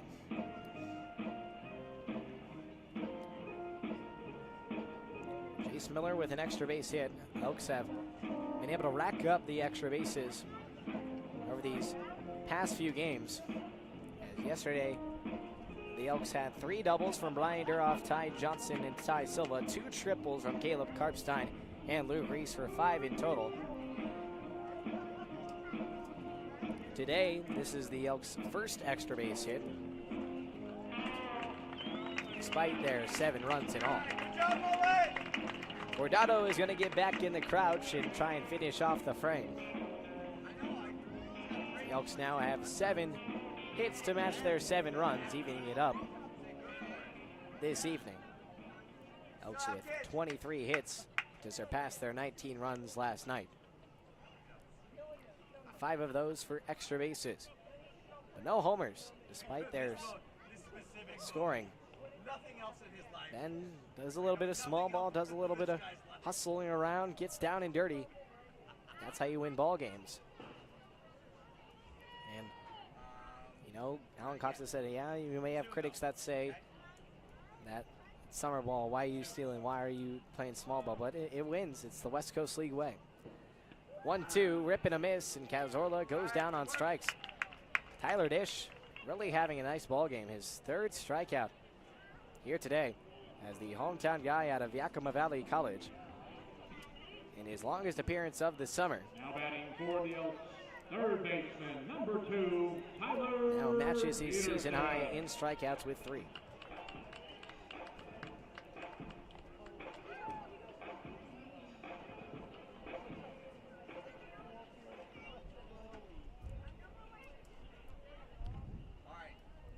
Vinny Salvion will be substituted for by Tyler Peterson, who will have a chance to continue his 10-game hit streak. 868 fans here tonight embracing the heat, along with the Elks staying cool and enjoying some summer baseball, and the many more watching on the live stream. Appreciate you all tuning in. Part of the support for either the Elks or for the Pippins, and I think this got the groin of Gordado once again, as he is down on the ground. It is not a pretty scene behind the dish, as he is clenching in some pain. Tyler Peterson, he is like, yeah, man, that definitely hurts. I feel you there, man. From one guy to another, anybody can relate. And I think this is going to have to make a change now.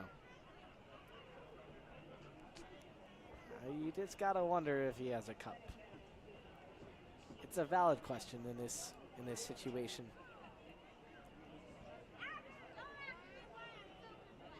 Maybe an added piece of equipment if he doesn't have it on already.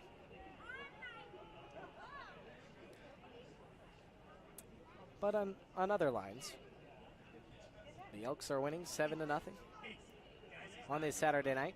Series finale is going to come up tomorrow against the Pippins at 5:05 first pitch. The Elks look to complete their second sweep in West Coast League play and start off the second half in style, and try to win their 9th game in a row, heading into their longest road stretch of the season. Gordado is going to get up, and I think he is going to get back in the squad. A standing ovation up here in the press box, and from his teammates beyond, as he tries to gather himself and get himself back in check. But it's been a immense swing of momentum for Ben this season.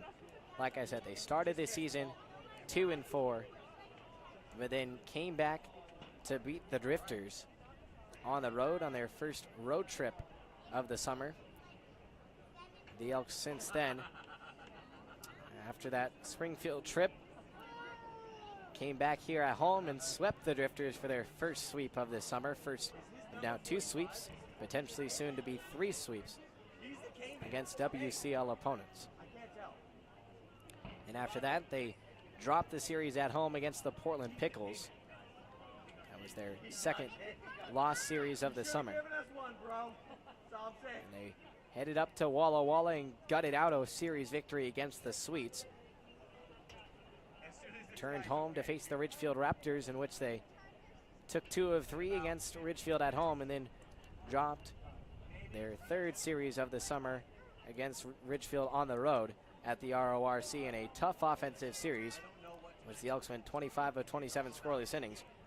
But somehow, after that, the Elks were able to work a non-conference set against the Northwest Star Nighthawks, and that turned into a spark of good fortune. That was the confidence boost. We talked about confidence earlier with Vinny Salvione, Jackson Elder. Players having confidence, belief in themselves in a game of failure is critical to their success. And Ben has been able to carry that through, as Gordado is going to go on to the dugout. He will not be able to complete the game. They're going to switch out backstops for Yakima Valley. Hope he can get his groin all right. He's going to get some claps from his teammates and hope that he ends up all right. Hopefully some ice would help.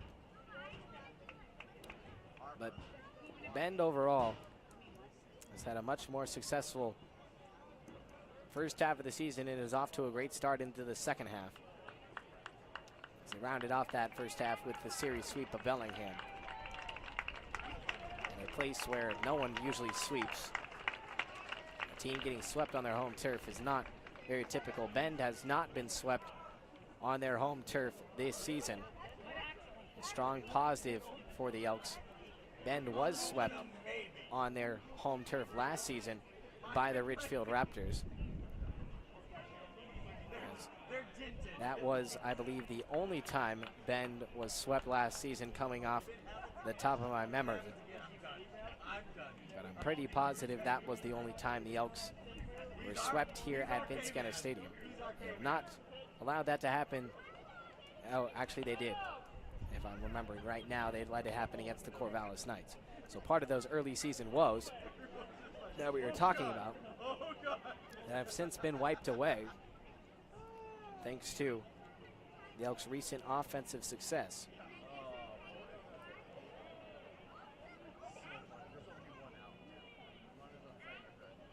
Now coming into the ball game is Caden Kirschenbaum out of Montana State University Billings to be the new backstop working with Tyler Dish. As Dish will fire the first pitch it's the second pitch to Tyler Peterson, who is already down in the count 0-1, now down 0-2.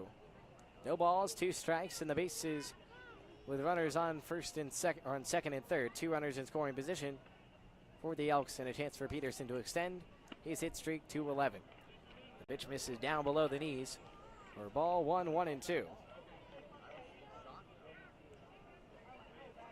Peterson, the product of Seattle University, former Lower Columbia standouts, third-year Elk, team leader in hits from a year ago.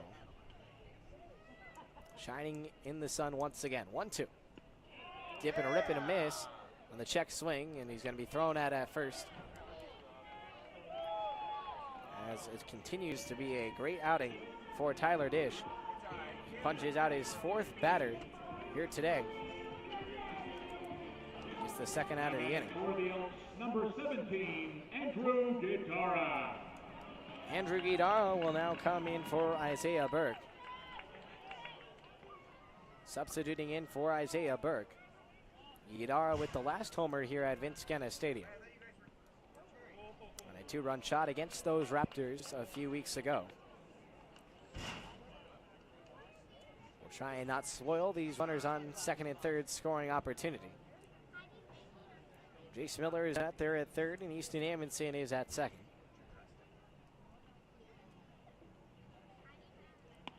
The 1-0. Clip the outer corner.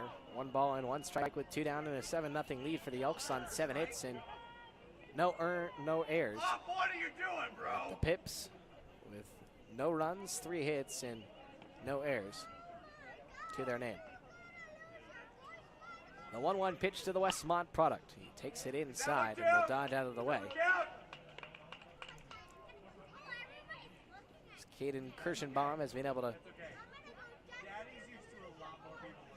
work back in nicely, pairing up with Tyler Dish.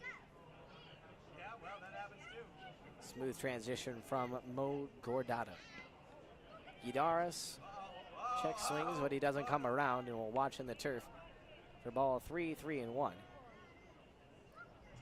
Yakima Valley, not too long ago, was in the South Division title championship against the Corvallis Knights.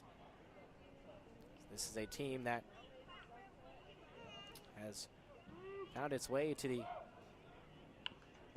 West Coast League Championship Series and through its early franchise history. But a positive indicator of what Ben can do trying to get back there. He's sweeping a team that was in the title game last season in the Bellingham Bells.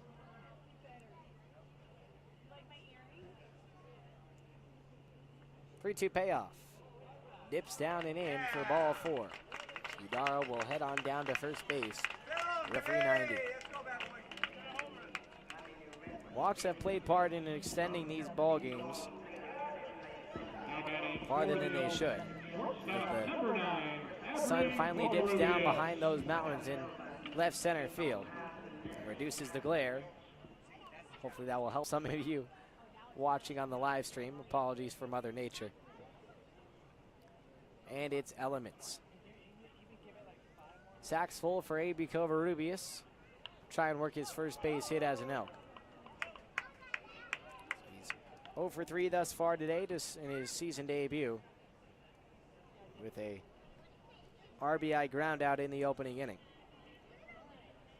Easton Amundsen at third, Jace Miller at second, and Andrew Guidara at first. The 0-1 from Dish to Covarrubias. Gets to the backstop, but Amundsen's going to hold up at third and play the gentleman's hop.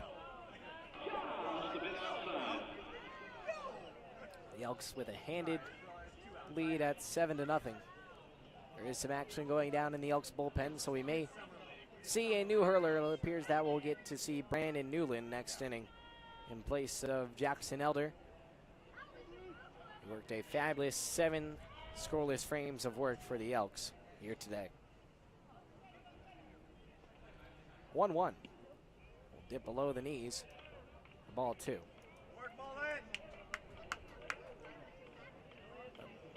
Ben has pulled off some big wins over these recent stretch. And a series win over Yakima Valley to have that tiebreaker to their advantage would be another big time one as well. This is only the first half of the season series between these two squads. We'll square off at the end of the month at Yakima County Stadium. The Elks looking to clinch the first half of it. Elks have season series advantages over the Walla Walla Sweets and the Springfield Drifters. Elks will have, I believe, one game against the Drifters coming up in early August, if not another series. 2-2. This ball looped into left field, going to drop for the first hit of the summer for Avery Covarrubias.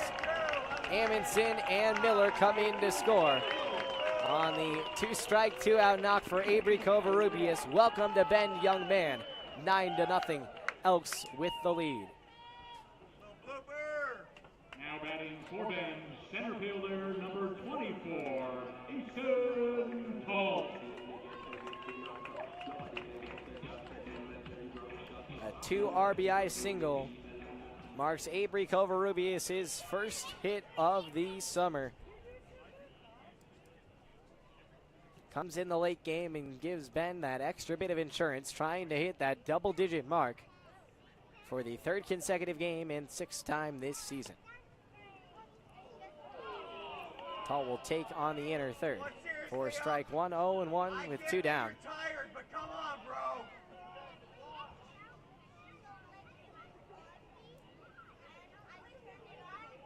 Nice job by Covarrubias, choking up on the bat, fighting with 2 strikes. As the Trojan was able to work himself aboard for the first time as an Elk. Will definitely be a helpful force down the home stretch in the second half of this season. Nice second half addition for the Elks, who will have some arms and potential position players departing sooner than many would hope. That's part of the summer ball navigation. And guys staying is the key to success per Alan Cox. 0-2. Talt takes on the outer third for strike 3. Thought he got gypped of the call. He'll throw his bat away as he gets it taken out of his hands. But the Elks do bring across a couple to add on to their 7-0 beatdown. It turns into a 9-0 advantage for the hometown squad. And Avery Covarrubias' first hit in his Elks debut. To the 8th, Brandon Newland, the Michigan man, will be headed out of the bullpen to look to continue the shutout for the Elks. Please do so now.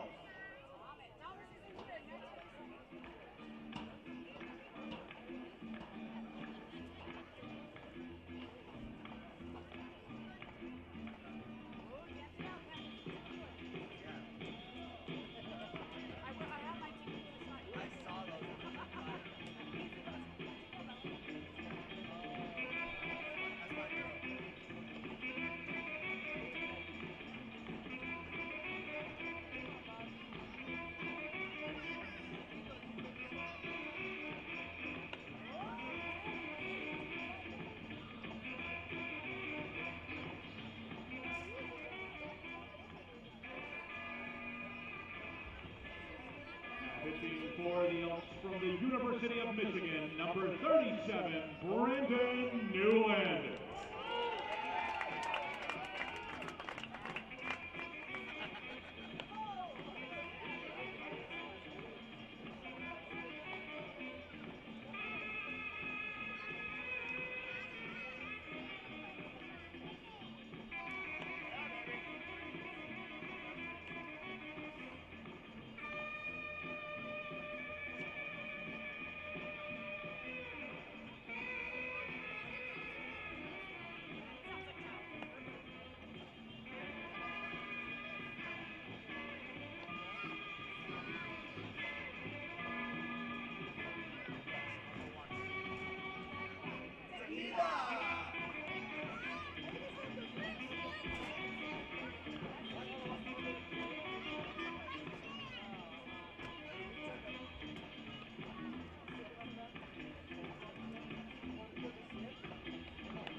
Top of the 8th inning from Vince Guenna Stadium. Thanks for tagging along for the ride. It's been a ride tonight, and it's been all Elks who have been in the driver's seat the entirety of this one. 9-0 Bend on the cusp of a shutout win and another double-digit victory.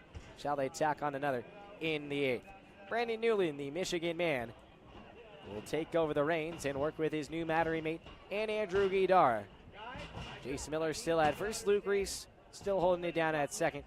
Avery Covarrubias at short, and Tyler Peterson at third. The outfield remains the same for Bend, I believe, as it is Brian Durdoff in left, with the center fielder for the Elks in Easton Tult, and Alejandro Cazorla in right. So this ball slapped back to the net. 0-1. Start off here to Caleb Gray, the first baseman for the Pippins here tonight. He'll take high and tight, as he thought that he was hit by the pitch. He's showing that he got hit on the elbow guard and believes that he should have first base. It would just be the fifth base runner of the night for Yakima Valley. It would be the first outside of the 1 and 2 hole hitters. Everyone else had been retired by Jackson Elder, whose day comes to a close with a season high 8 strikeouts tonight for Elder, a career high for him as an Elk in his second season here in Bend. Already with 20 strikeouts this summer. Elder ended up retiring 21 of the 25 batters that he faced here tonight. A very effective outing for the Portland native. Now to the Michigan man, Brandon Newland. Comes down the hill, fires that one down and in. 2 balls and 2 strikes for Newland thus far this summer. Finally getting some action. Didn't get to see any action on the road. It was not needed in that series. Now making his second appearance in West Coast League play. And his first coming against the Ridgefield Raptors on June 23rd. And with 2/3 of work in that one, surrendering 1 hit. But faced the minimum in the frame. Elks ended up losing that series finale game to the Raptors. 2-2 pitch. Back to a wrecking ball. Rung him up for strike 3. That's a good way to start off the outing. How about the first strikeout of the summer for Brandon Newland? A nice punch out for Brandon Newland.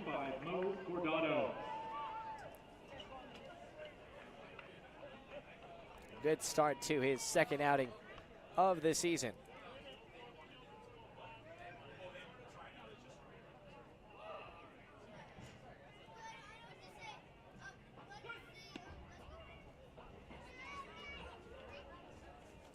Newland will fire the first pitch outside for ball 1, 1-0.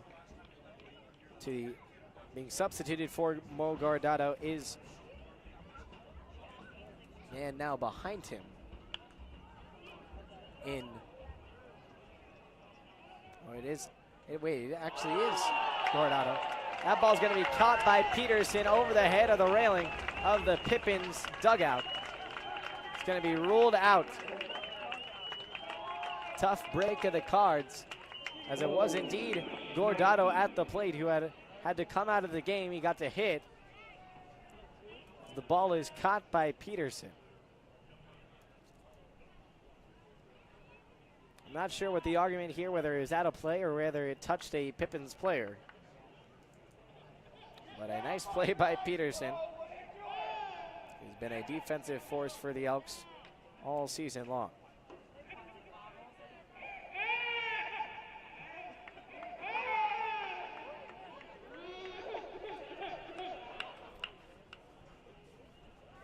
Still a perfect summer so far here for Brandon Newland. He's been able to face the minimum now through all the 5 batters that he's been able to come across with this season. The native of Bloomfield Hills, Michigan, entering his incoming freshman year with the Wolverines. A nice front door bender. Breaks in there on David Bayania. He's 0 for 2. His 3rd chance at the box now. 6'6", 205 pounder. Spikes one in the turf at 91 miles an hour. He's got the low 90 stuff, going to be working with former Elks assistant Tyler Graham in Ann Arbor. Serving on the staff, got to come here and witness Newland along with Novara. Wyatt Novara, who pitched last night. The pair of Wolverines on the mound here in Central Oregon. Getting to get a sneak peek at 2 of the young arms coming up with Michigan. We'll welcome in the West Coast branch of schools into the Big Ten this upcoming year. 1-2. Bounces down off the turf. And you guys, if you didn't know, the official transition has now been made as USC, UCLA, Oregon, and Washington are now all official members of the Big Ten Conference that became in signing on July 1st at the start of this month. The 2-2 pitch. Newland, breaking ball, bounced up to shortstop, picked up on a couple of hops, bobbled, thrown by Covarrubias. It's offline. And it's going to get off of the top of the glove of Jace Miller. Covarrubias, who is normally so consistent in the field, with a couple of errants throws. His past couple of at-bats is the first error of the night for Bend. And we'll give Yakima Valley just its 5th base runner overall here tonight. That snaps the 6th straight retired skid by Elks pitching. Bayania, the first base runner outside of By the Wood, who is now at the plate, and Johnson, who's on deck to reach for Yakima Valley, who's been just 3 hit here tonight. The Pippins staring down the barrel at their 8th consecutive road loss. The 0-1. Fired high and outside. 1-1.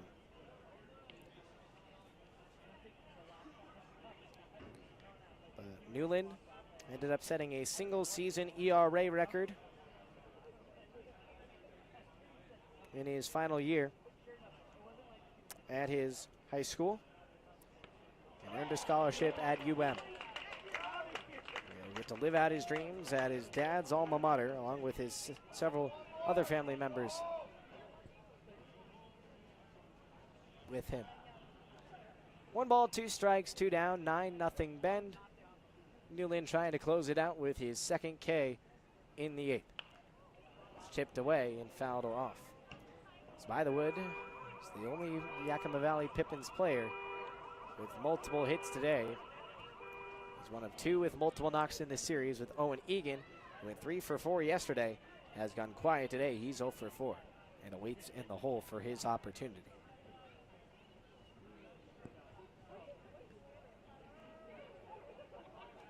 One-two rattle.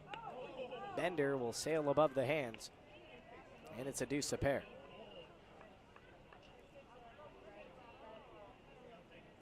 Elks are from all over the place, from east as Michigan, even as Tennessee, with Reed Madariaga coming from Cumberland, all the way to the west in Hawaii.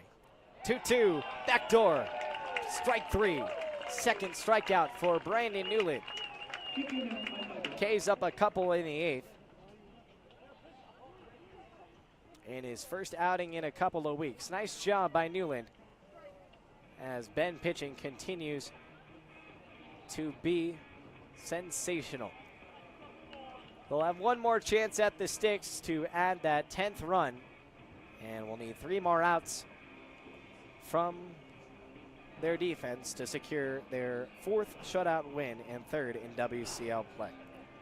To the back half of the 8th here on the West Coast League Baseball Network.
for Yakima Valley, number 28, Justin Clear.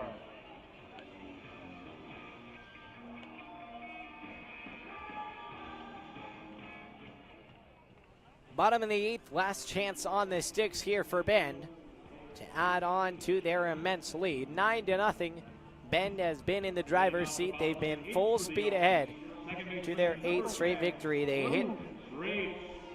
They floored it from the beginning, scoring 6 runs in the opening frame.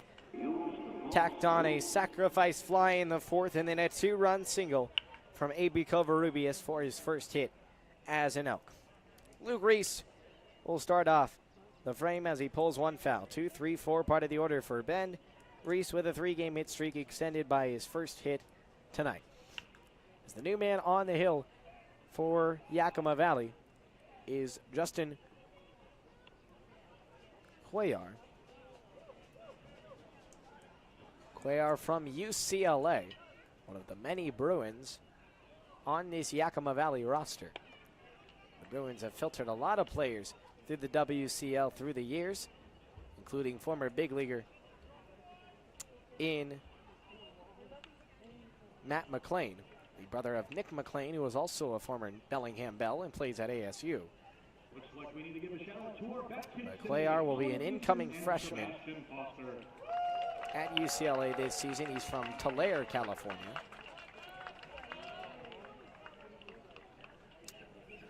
Prepped during his high school career at Tulare Western High School, where he had a 1.17 ERA. The southpaw misses for the ball 2-2-2. Struck out 7 batters in his 6 innings of work, in his 6 innings pitched. Reese will swing through the pitch and goes down on strikes. Back-to-back Elks to be put away by the punch-out. Brian Duroff will now come to the box.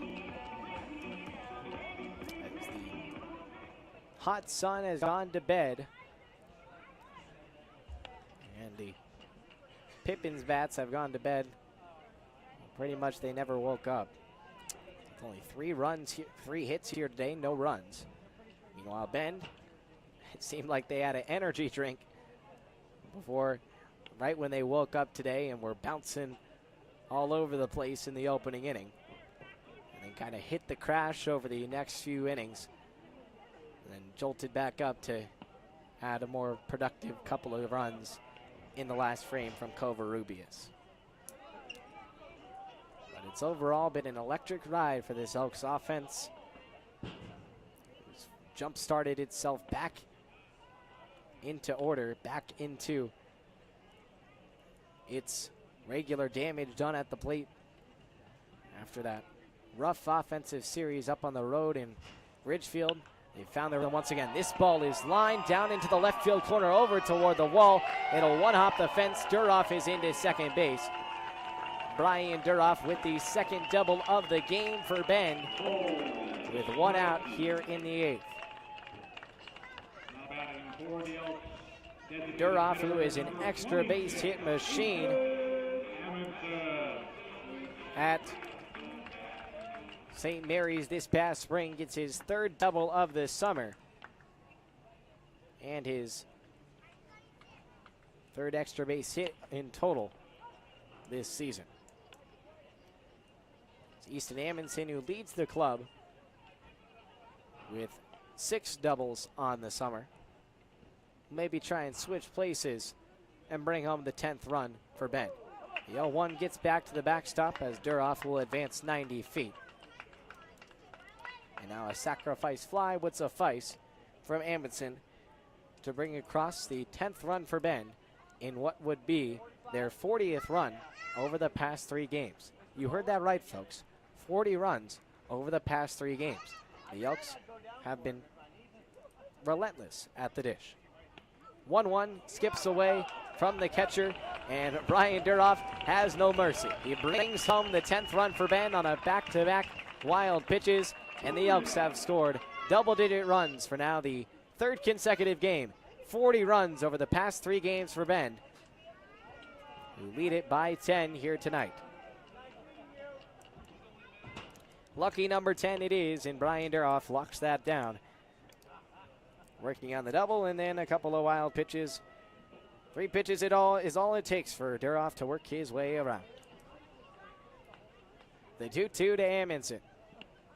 This will skip through the wickets of the new backstop in Caden Kirschenbaum.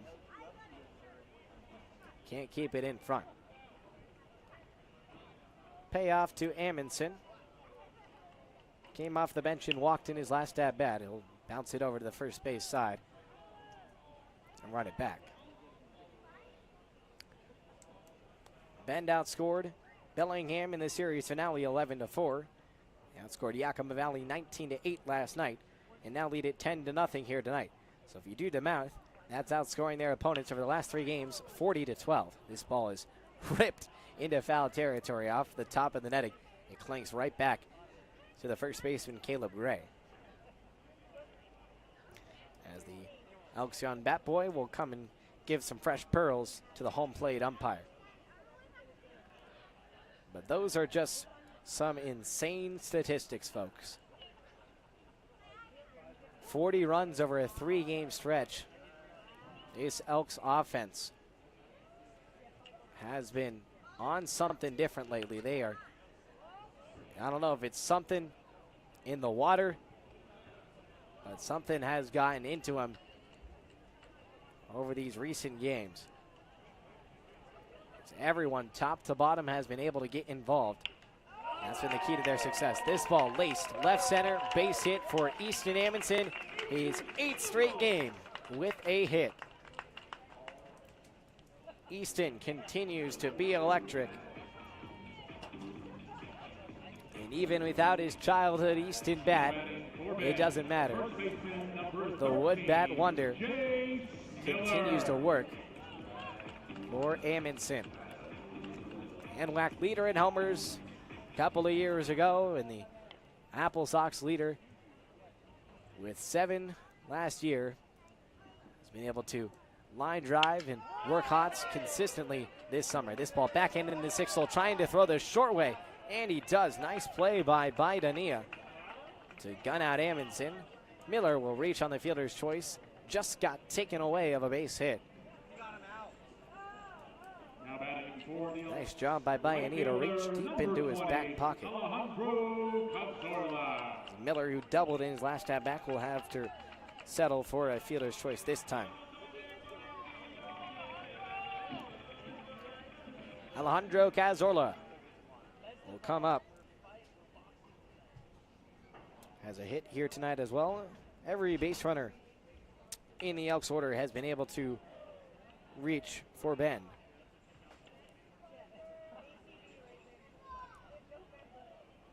It's the 2nd straight night in which all 9 batters have been able to reach for the Elks. And more than 9 guys had multiple base hits last night, with 10 having multiple knocks for the Elks. With only a few guys on the bench going without a knock. It's 12 Elks in total had a hit last night. Tonight, Cazorla has a knock. He's part of that contingent as well, along with Miller. Miller has multiple. Karpstein and Amundsen each got a hit in the 4th spot. Duroff got a leadoff one, same with Reese. As this ball is skied over into left center field, over to Ward by the wood. He will reach up and make the catch to end the frame. We'll go to the 9th. 3 outs to go. Elks on the brink of another shutout win in dominant fashion. They've been pursuing the Pippins and have been putting them away. They'll look to put a bow on their 2nd straight win over the Pippins and the series victory, and they bring out Xavier Richards for his final appearance of the summer with the Elks to close it down. We'll be back on the West Coast League Baseball Network.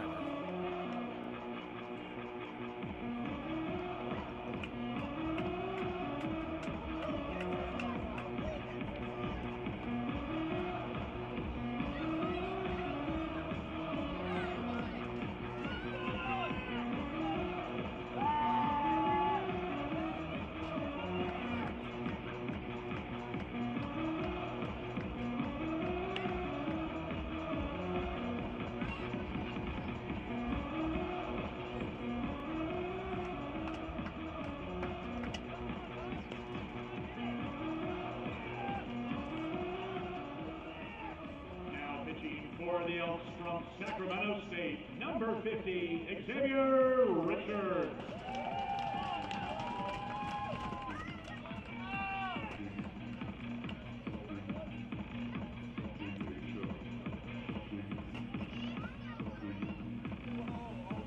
Top of the ninth.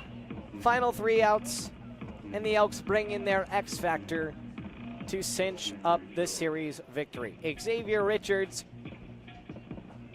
the flamethrower for Bend, will look to shut it down and secure the Elks' 4th shutout win and have Yakima Valley suffer its 3rd shutout loss after being no hit by Ridgefield and shutout by Corvallis. Richards has struck out 10 batters through his 5 appearances thus far and looking to shut it down once again. He's leads the team in saves. He is their closer and looking to close it down once more. As he will welcome Drew Johnson to the plate. He's reached in 2 of the 5 times Yakima Valley has worked a base runner aboard and has 1 of the 3 hits to his name. As Xavier Richards is pumping in gas in his final appearance as an Elk before he heads on to the Cape Cod Baseball League across the country to play for the Chatham Anglers. Getting the call up to the Cape after showing out here with the Elks. There's going to be a quick meeting between Idara and Richards. Richards, the Sacramento State product, lives and dies by the fastball, and it has worked out well so far. He can quite literally make Yakima eat the heat. As Yakima tonight has struck out 10 times, been with a double-digit strikeout game. Thanks to 8 from Jackson Elder and 2 from Brandon Newland. The 0-1 pitch. Bounces off of the chest protector and going to get back. Giving the count at 1-1. That one was 98 on TrackMan.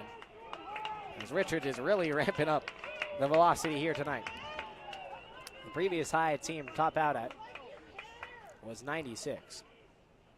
A 1-1. He comes with a 85-mile-an-hour slider. My goodness.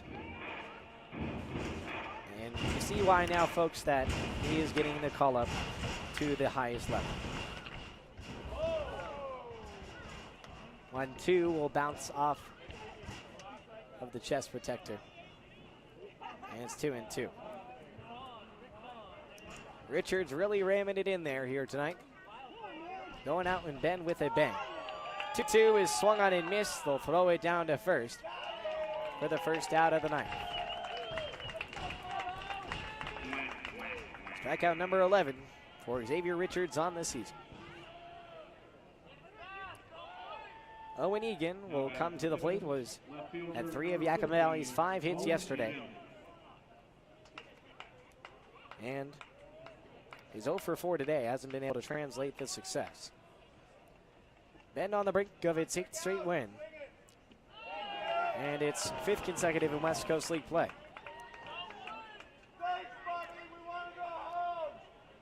89-mile-an-hour changeup. Xavier Richards quite literally is an alien. Just wrapped up his sophomore year at Sac State. Egan is way behind on that pitch. Don't expect him to catch up. This would be the 8th consecutive road loss for Yakima Valley. A tale of 2 seasons between the 3 and 4 seeds in the WCL South Division. And Ben looking to make a statement that is a far distance between the two. They're going to say it's a check swing from Egan, and he went around for strike 3. Back-to-back punch-outs for Xavier Richards in the 9th. And Yakima Valley is now down to its final out. Third baseman number 22, Preston Allen.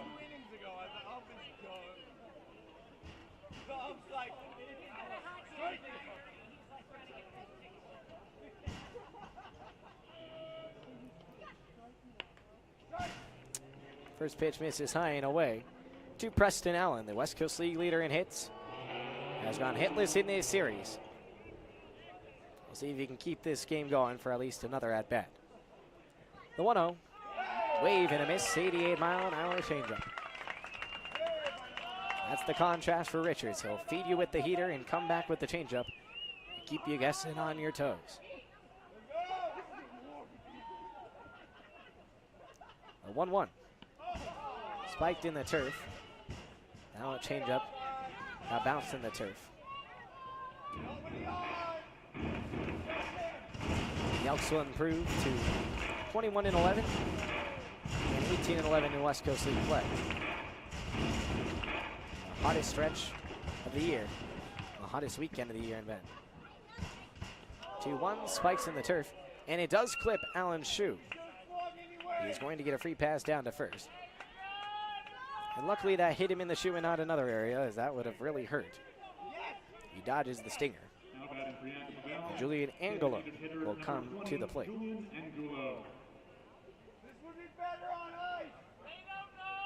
The home plate umpire is going to come out and talk to Richards.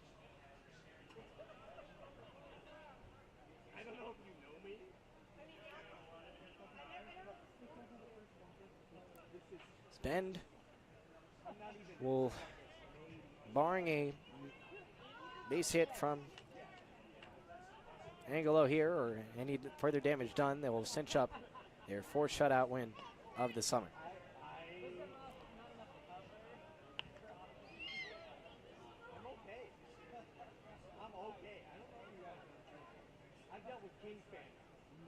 Angelo will take for ball one, 1-0. 10 runs on 10 hits here tonight for the Elks. This will allow Allen to get to second base. The last thing Ben would want to do is give up the shutout here with on the brink of a final out. That's what's at stake here left for the Elks, to have domination on both sides. It's the final appearance for Richards before he heads to Chatham. Cross-country trip coming up for the right-handed hurler for the Elks. 3-0. Richards doesn't need to try and be too fine. Feeds a fastball over the plate. 4 strike 1. 3-1 now with 2 down. And a runner on second base. Bend up 10-0, trying to close out their 4th shutout win. This ball spikes off the turf and goes for ball 4. Runners on the corners now. Here for the Pippins after a couple of free passes in the 9th. With Spencer Shipman, the Yakima Valley product, the chance to extend the game and prevent the Pippins from being shut out for the 3rd time this summer. First pitch to Shipman is a wave and a miss on an 82-mile-an-hour breaking ball from Richards. No balls in 1 strike with 2 down in the frame.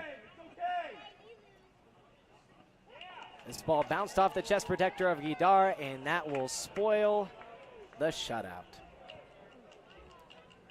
The ball bounces away from Andrew Guidar, and for the first time this summer, Xavier Richards has allowed a run. So the Elks will not be able to achieve their 4th shutout this season, but they'll still go with the win. This ball once again gets away from Richards, who's been a little bit sporadic here tonight.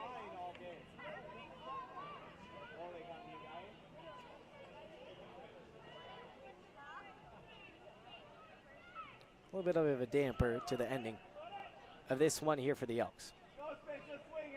The 1-2. Spikes off of the turf, and then now another run's going to come to score.